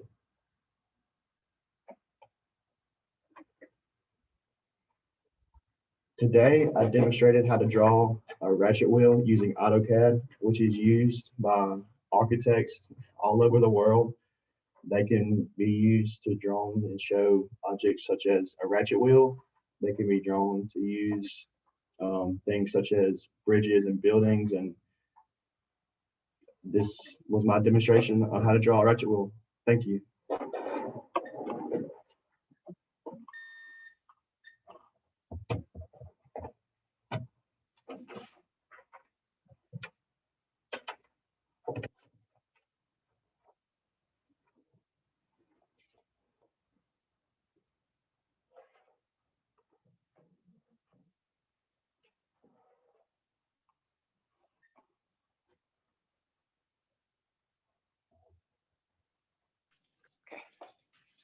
All right, 1406. We are Thank you so going to much. move you from the National Skills USA Action Skills Zoom meeting. Thank you for a wonderful presentation, and you have a great summer. Thank you so much. One question. Uh-huh. Does the proctor sign the timesheet? Sure. Yes, Okay, thank you. Thank you. we've gotten a couple proctor sheets. Oh, have we? already, and they have been signing them. Good. Okay, I want to skip 1407, and it's really not his time yet. We got 20 minutes, so he may never ever know. So let's go to 1398. Perfect. 1398. I Yep. have, hold on just a second. 1398 went before 1390. I don't know how I came up with putting these numbers like this, but whatever. Okay, so we'll go 1398, 1390, and then 1407. 1407. Okay. And then I'll see who Mary Ann Watson is. Contestant 1398. Watching us. That's why they wanted to be on Zoom, which worked out good when Dennis needed to get all. Do you think? Oh, I'm on. Yeah. Contestant. Oh, there we go. All right. Hello. Hello, Hi. 1398. Are you ready to begin? Can we get 5 minutes? Can we please get 5 minutes? Sure. I can go to the next contestant and then we can come back. Aren't we supposed, isn't she supposed to be at 2 o'clock or no? Are we that We're far running ahead? we're running a little ahead. Yeah, a half an hour, yeah. Okay, but yeah, I'm just making sure that she had enough on her stuff, so, but we can be ready. If you, if you want to go to the next one, then come back to us, we'll be ready. Okay, We will do that. We will do that. Thank you. So, we'll, You're gone. okay, are we, so see, we told them, you don't know what time you're going to be. So now we're gonna move to, 1390. all righty. 1390. I specifically heard you say, in the past, you've always got this. Contestant 1390.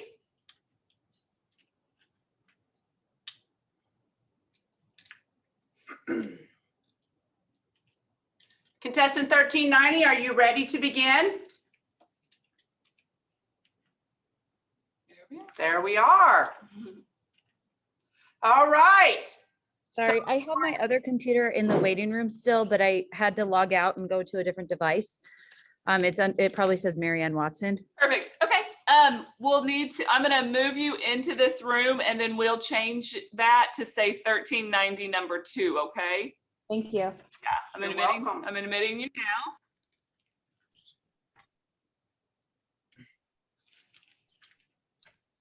Recording in progress.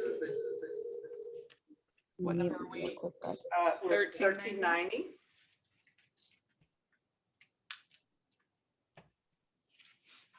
Okay. And is this camera, they're having to pull that up.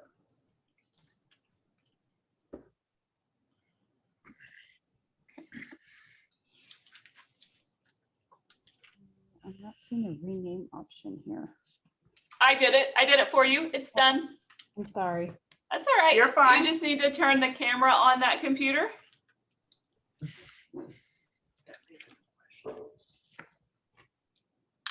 Sorry, we were doing the time here. Okay, start video. There we go. Oh, no. She's meaning to flip it. It was on her. Yeah. There we go.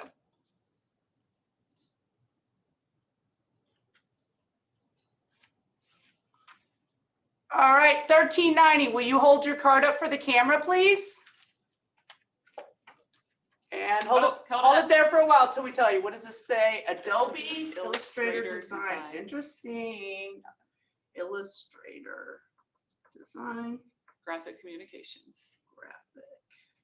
Graphic communications. Okay, 1390, we'll need you to remove everything so that you can set up with your 3 minutes. You can put that down now, please. So you have 3 minutes to set up.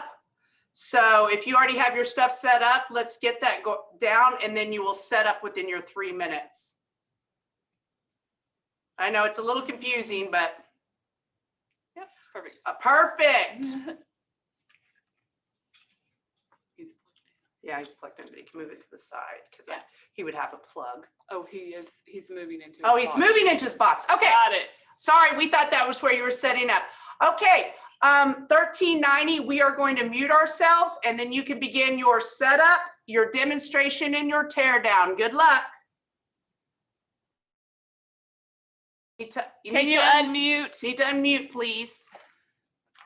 Okay, so who was- Sorry, because I had something that was attached to my computer. Okay. 1390, you're fine. All right, good luck. Okay, so you want to like screen share my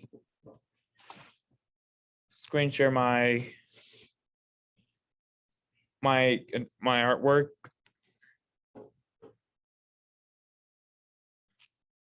Were you wanting to screen share?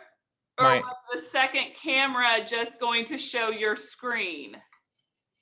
Yeah, both. Yes, he would screen share. Oh, but I can't share because the host is preparing a screen sharing. Right. I'll just move the second camera. That's fine. Okay. That will work. That will work.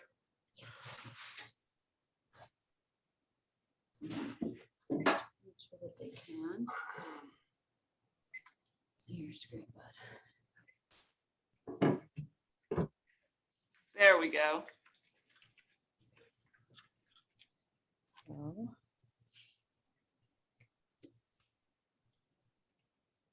I might just have, let me just rotate that. Yeah, we can see that perfect right there. Okay. Okay.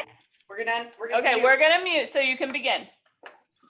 Okay, but what about my share screen No, thing? you're not gonna share, bud. I'm just gonna do it from my iPad. Okay, Because the screen share's not set up, but. all right. So can you see it right now? Mhm. What, I can't hear what you're saying? Yeah. Turn them If up. they were talking, you would hear it on your computer. Okay. So, hello, I'm enrolled in two CTE programs, graphics, communications, and FFA. I decided to do this completion because I really like art and different tools available were designing to design these. I use Illustrator software on a laptop that was given to me by my school. I use many tools to design stickers and t-shirts as well.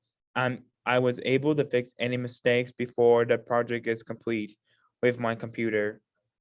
I can also redo any inappropriate languages or gestures and make my own creations to be funny and appropriate for everyone. When I see landmarks from around the world, I like to use them in my art creations. I really like art and my mind goes wild creating most of my design. I have a picture I have looked up next to it. So you can see my inspiration for making that design. Eiffel Tower I designed was made by a pen tool. I also used the triangle tool. By using the triangle tool again, I got rid of the top of the triangle and finished by using the line tool to make the inside of the tower. Like, feel like, I know, I'm just trying to make it so they can see you. yeah, but before I hit next, you want to take a look at it first?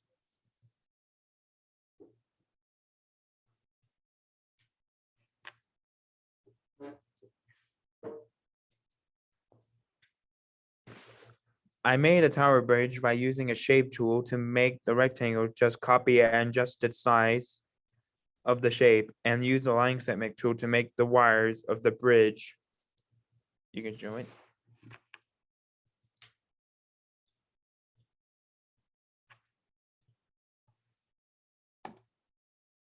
I made the London Eye, but it's a Ferris wheel. I use a circle tool to make the wheel. Next, I use a line tool to make the lines inside the circle. I use many ovals for the seats.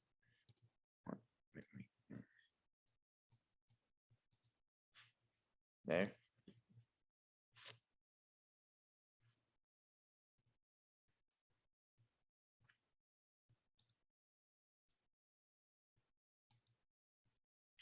For the Big Ben, I use ovals and stretch them out and use the text box for numbers. I drew the hands on the clock and I used a rectangle to make the body of the clock and the square part for the top of the clock.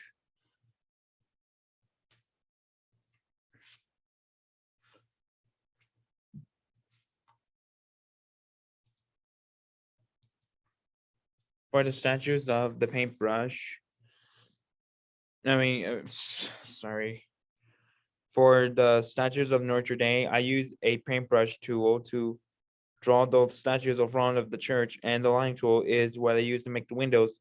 The middle circle on the front of the church, I was able to draw the small triangles by using shape tool.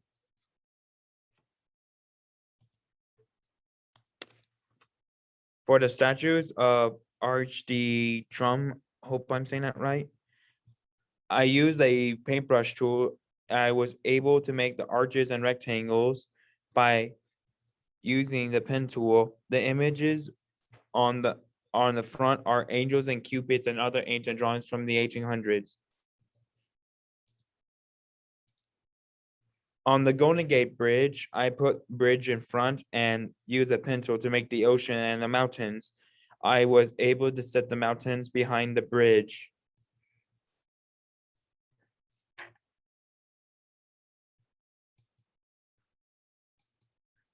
The Brooklyn Bridge, when I use a line tool to make the towers and use the line tool to make the roads and road parts, the parts that holds the bridge together. I use a line tool segment to bend them and made the buildings for the background. The Manhattan Bridge I made, but was using the same tools as the Brooklyn Bridge.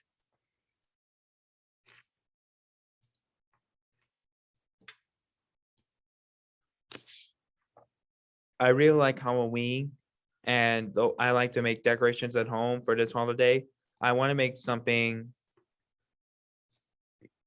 spooky.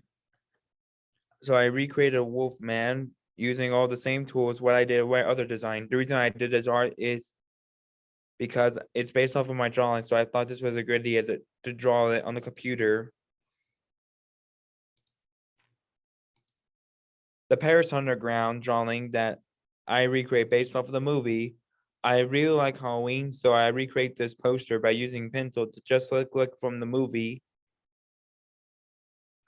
poster. I like flags, so my final design, I'm gonna recreate the European Union flag for you now on.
With the skills I have learned in my class, I plan to continue to take graphics communications and improve on my skills. I can see myself on the graphic art field after I graduate in soon year.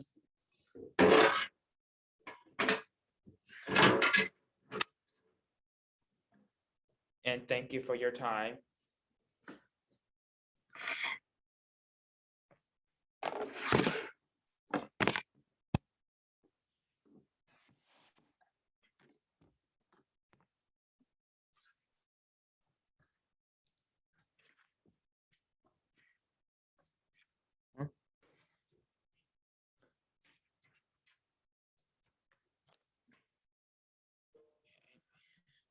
They can still see you.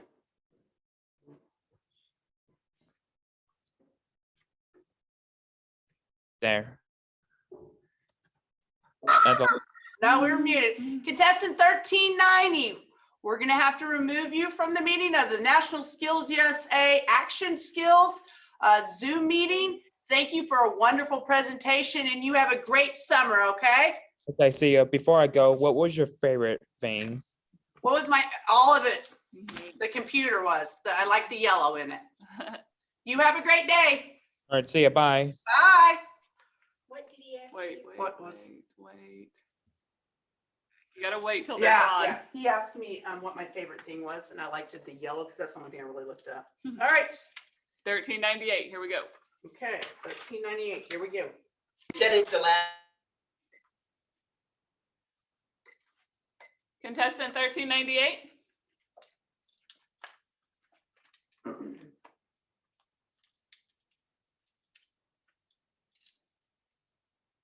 $13.98, are you ready to begin? Hello. Yes, we just need to move the camera over. There we go. All right, may we see your card, Stand up to it. please? Wait, in the camera, can't see it yet. Hold it still for a little bit. Just a little Pull it up. closer, little closer, little close. There we we go. and it Perfect. says Reduce t-shirt that promotes safety. T-shirt that promotes safety. Graphic design 1. So we're gonna make sure the judges have enough time. Okay, $13.98. We will be muting our microphones. Then you will do your setup, your demonstration, and your tear down. Good luck. Great for it. So this is proof that I made this poster today for this demonstration. Now let's start with the setup.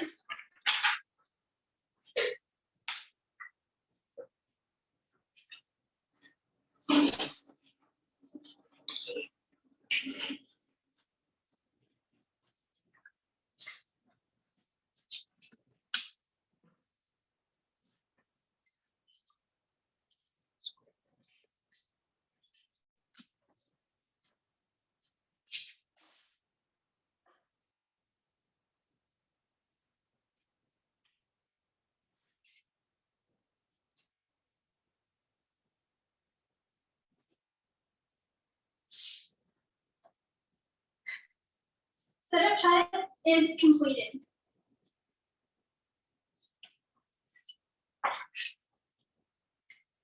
Did you know that every 2 minutes a teenager is hurt in the workplace and every 5 minutes a teenager is killed in a workplace? Something needs to be changed. To help this matter, I'm going to be making a safety t-shirt so everyone in the world can know that safety matters. There are 3 easy steps to make a safety t-shirt, and they are the following. Read it is the first step, heat it is the second step, and peel it is the third and final step. But before I begin with those 3 easy steps, let me present the materials, tools, and machinery I'll be showing you today. The first tool I'll be using today is a Stolz Easy Reader that picks up scrap vinyl and a neon orange vinyl I'll be using, such as a 50/50 cotton shirt with a Geonite K20 that I'll be using today. Now let's begin with the first step, which is weeding.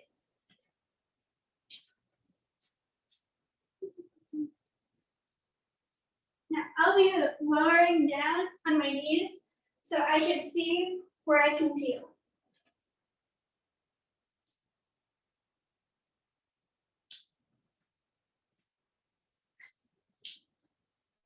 Some people use their nails and other sharp tools for this, but I think the Easy Reader was a lot better for this.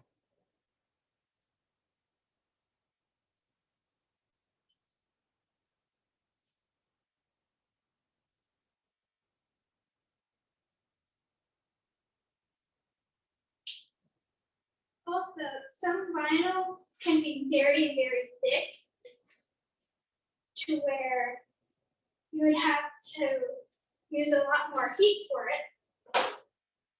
And other vinyl is too thin in that it burns easy.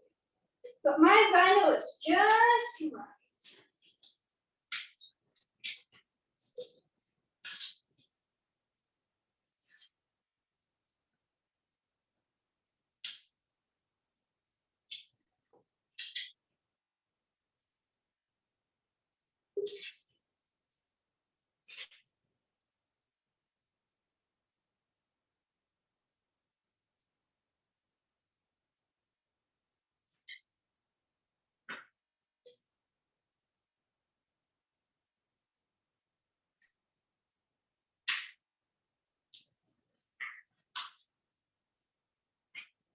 The Easy Reader kind of reminds me of a tool that dentists use to clean other people's teeth.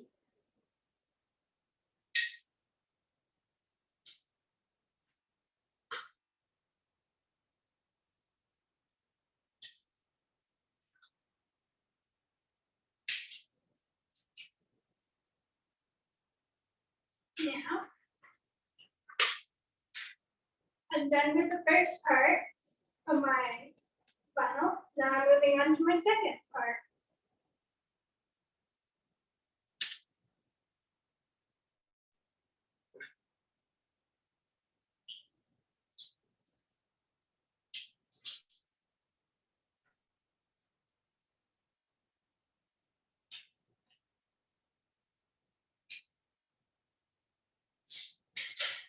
Now, our next step is to heat it.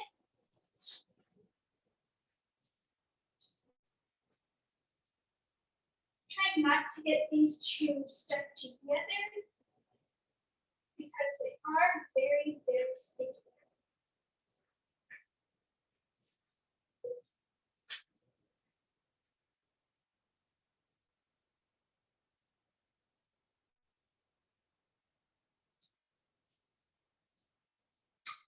Now let's count it down. 14, 13, 12, 11, 10, 9, 8, 7, 6, 5, 4, 3, 2, 1. So the shirt's gonna be a little hot, so I'm going to take the corners to cool off.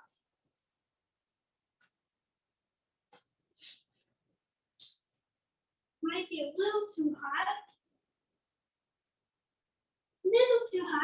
so I'm gonna cool it down a little more.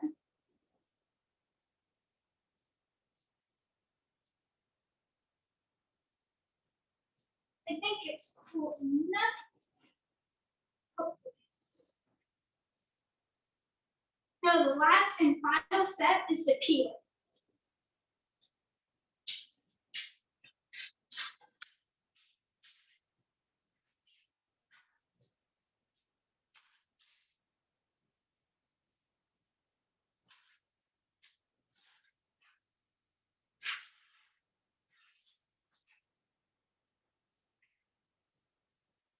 Wow, you could really see the shirt from a mile away. That safety really matters. Now, let's recap the 3 easy steps, the tools, machinery, and other stuff. We weeded it for the first step, we heated it for the second step, and we peeled it for the final step. The tool I used today was the Stahl's Easy Weeder. A cotton shirt, and a Geomite K20.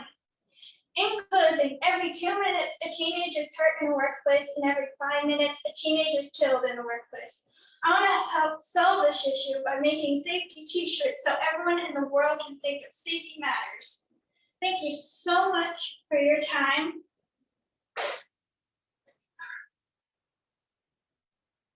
Now let's start with the cleanup.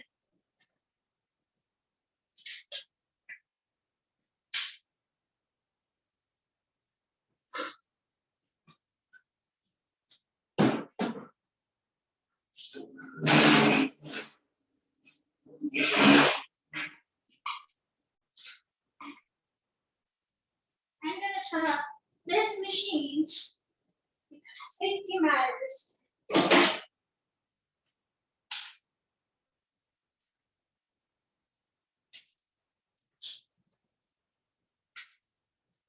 My cleanup time has ended.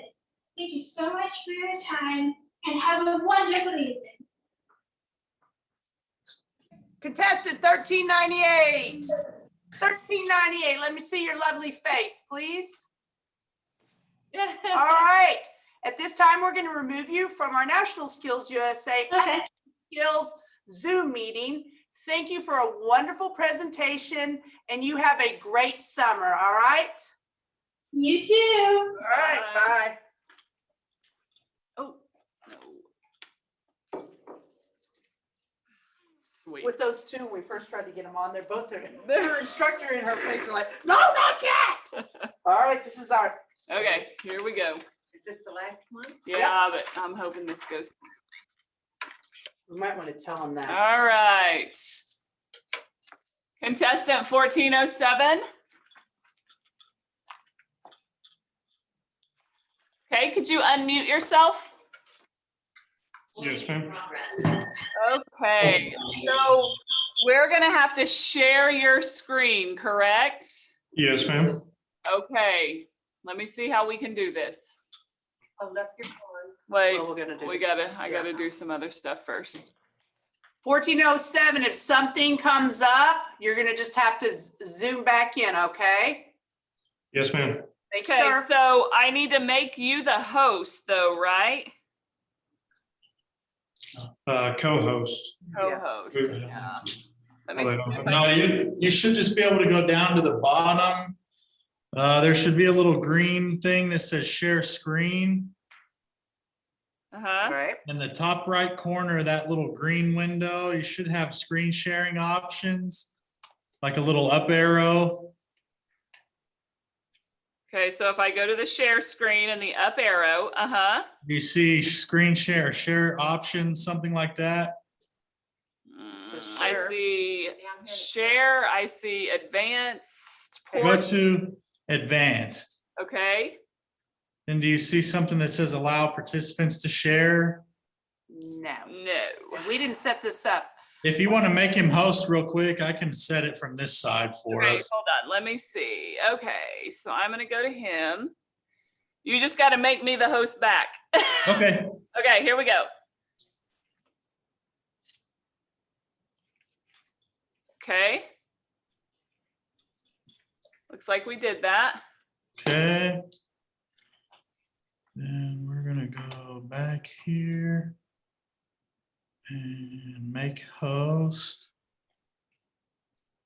Okay, should be back to you. And now we have the ability to share screen on this side. Okay, perfect. Okay. Yep. 1407, would you hold your card up, please? All right, hold it there for a little bit. Photoshop. And graphic design. And photography. Okay. Yep, got it. All right, 1407. At this time, we're going to mute ourselves, and then you can begin your setup, your demonstration, and your tear down. Good luck. Thank you. You grab the mouse. We'll just spin around this way.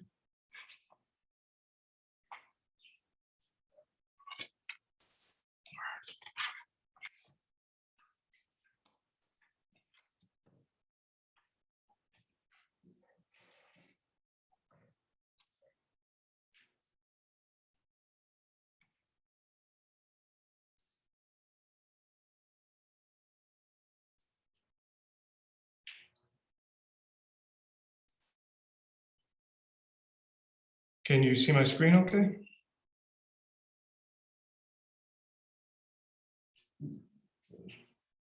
Yeah, Photoshop, okay. All right.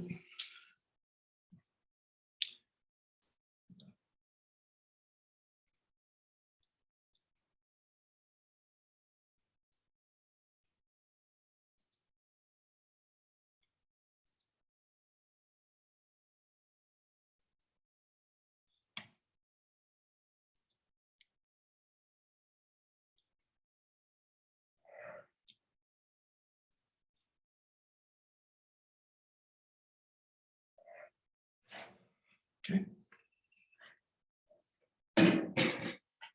I'm done setting up. Hello, I am contestant number 1407, and this year's Skills USA motto is Champions at Work and Empowered to Succeed. And what that means is to be a champion at work, you persevere through hardships, you get your work done on time, and you have fun with your work, because that way there's more that goes into your work rather than you not having fun with it. And those skills alone empower you to succeed. Today, I'm going to be showing you some photo editing techniques using Adobe Photoshop, using the sky replacement tool, some adjustment layers, and stylization filters. Employers require you to know these skills because they make your work more profitable and more catching to the target audience. So let's go ahead and start this presentation. So the first thing I'm going to show you is the sky replacement tool. Now this, what it does is it takes the sky of an image and it masks and covers it with a range of presets that you can choose from. So what we're going to do is going to go to Edit, Sky Replacement.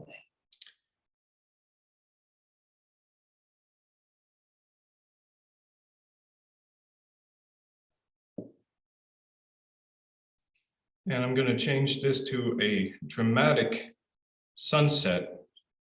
So it looks like something dramatic is going to happen at this tree or has happened at this tree. And we're going to click OK. And if we go over here and move it, you can see that it actually did replace the sky. I'm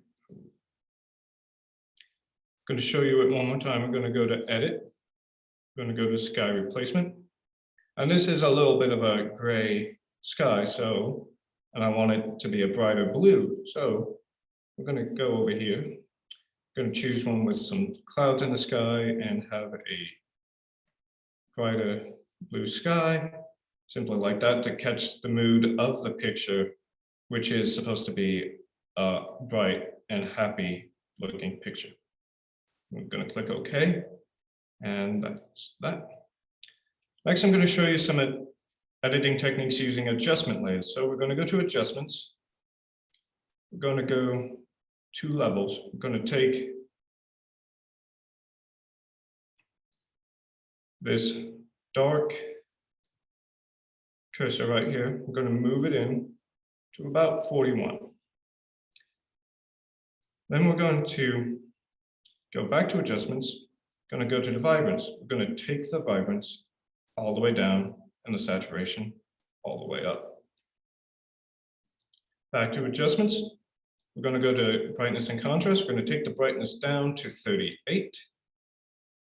And we're going to take the contrast all the way to 100. Now, if you open your eyes every time, they should be attracted directly to the leaf, which is the subject of this image. Next, I'm going to show some stylization filter with this picture of a Labrador, because who doesn't want to have a nice picture of that animal in their house, or see a nice image of an animal at a veterinarian's clinic? So we're going to go to Filter, going to go to Stylize. And we're going to go with Oil Paint. Now this, we want the stylization to be 9.6. Going to want the cleanliness to be 8.2. Going to have the scale at 0.8, but the bristle detail is going to be all the way to 10. And we're going to just accept the rest of them. Click OK. Now, if we zoom in,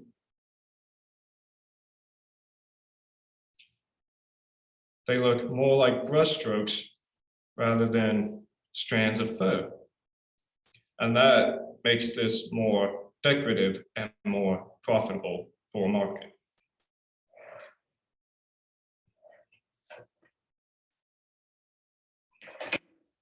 With these skills I have learned, they have made me a champion at work. My school recently had a contest for a window decal, and with the techniques I have learned in this class, my logo was chosen to be the winner. I am proud to say I want to further my education in graphic design by coming back next year and hopefully learning more techniques and more editing so I can be more of a champion at work. And most of all, these skills will empower me to succeed. Thank you for your time and have a nice day.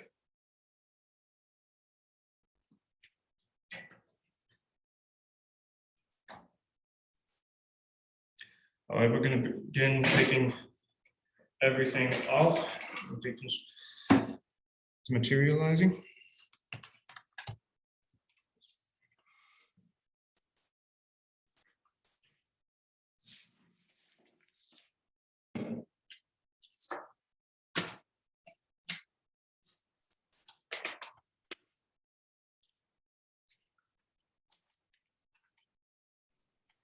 I am finished.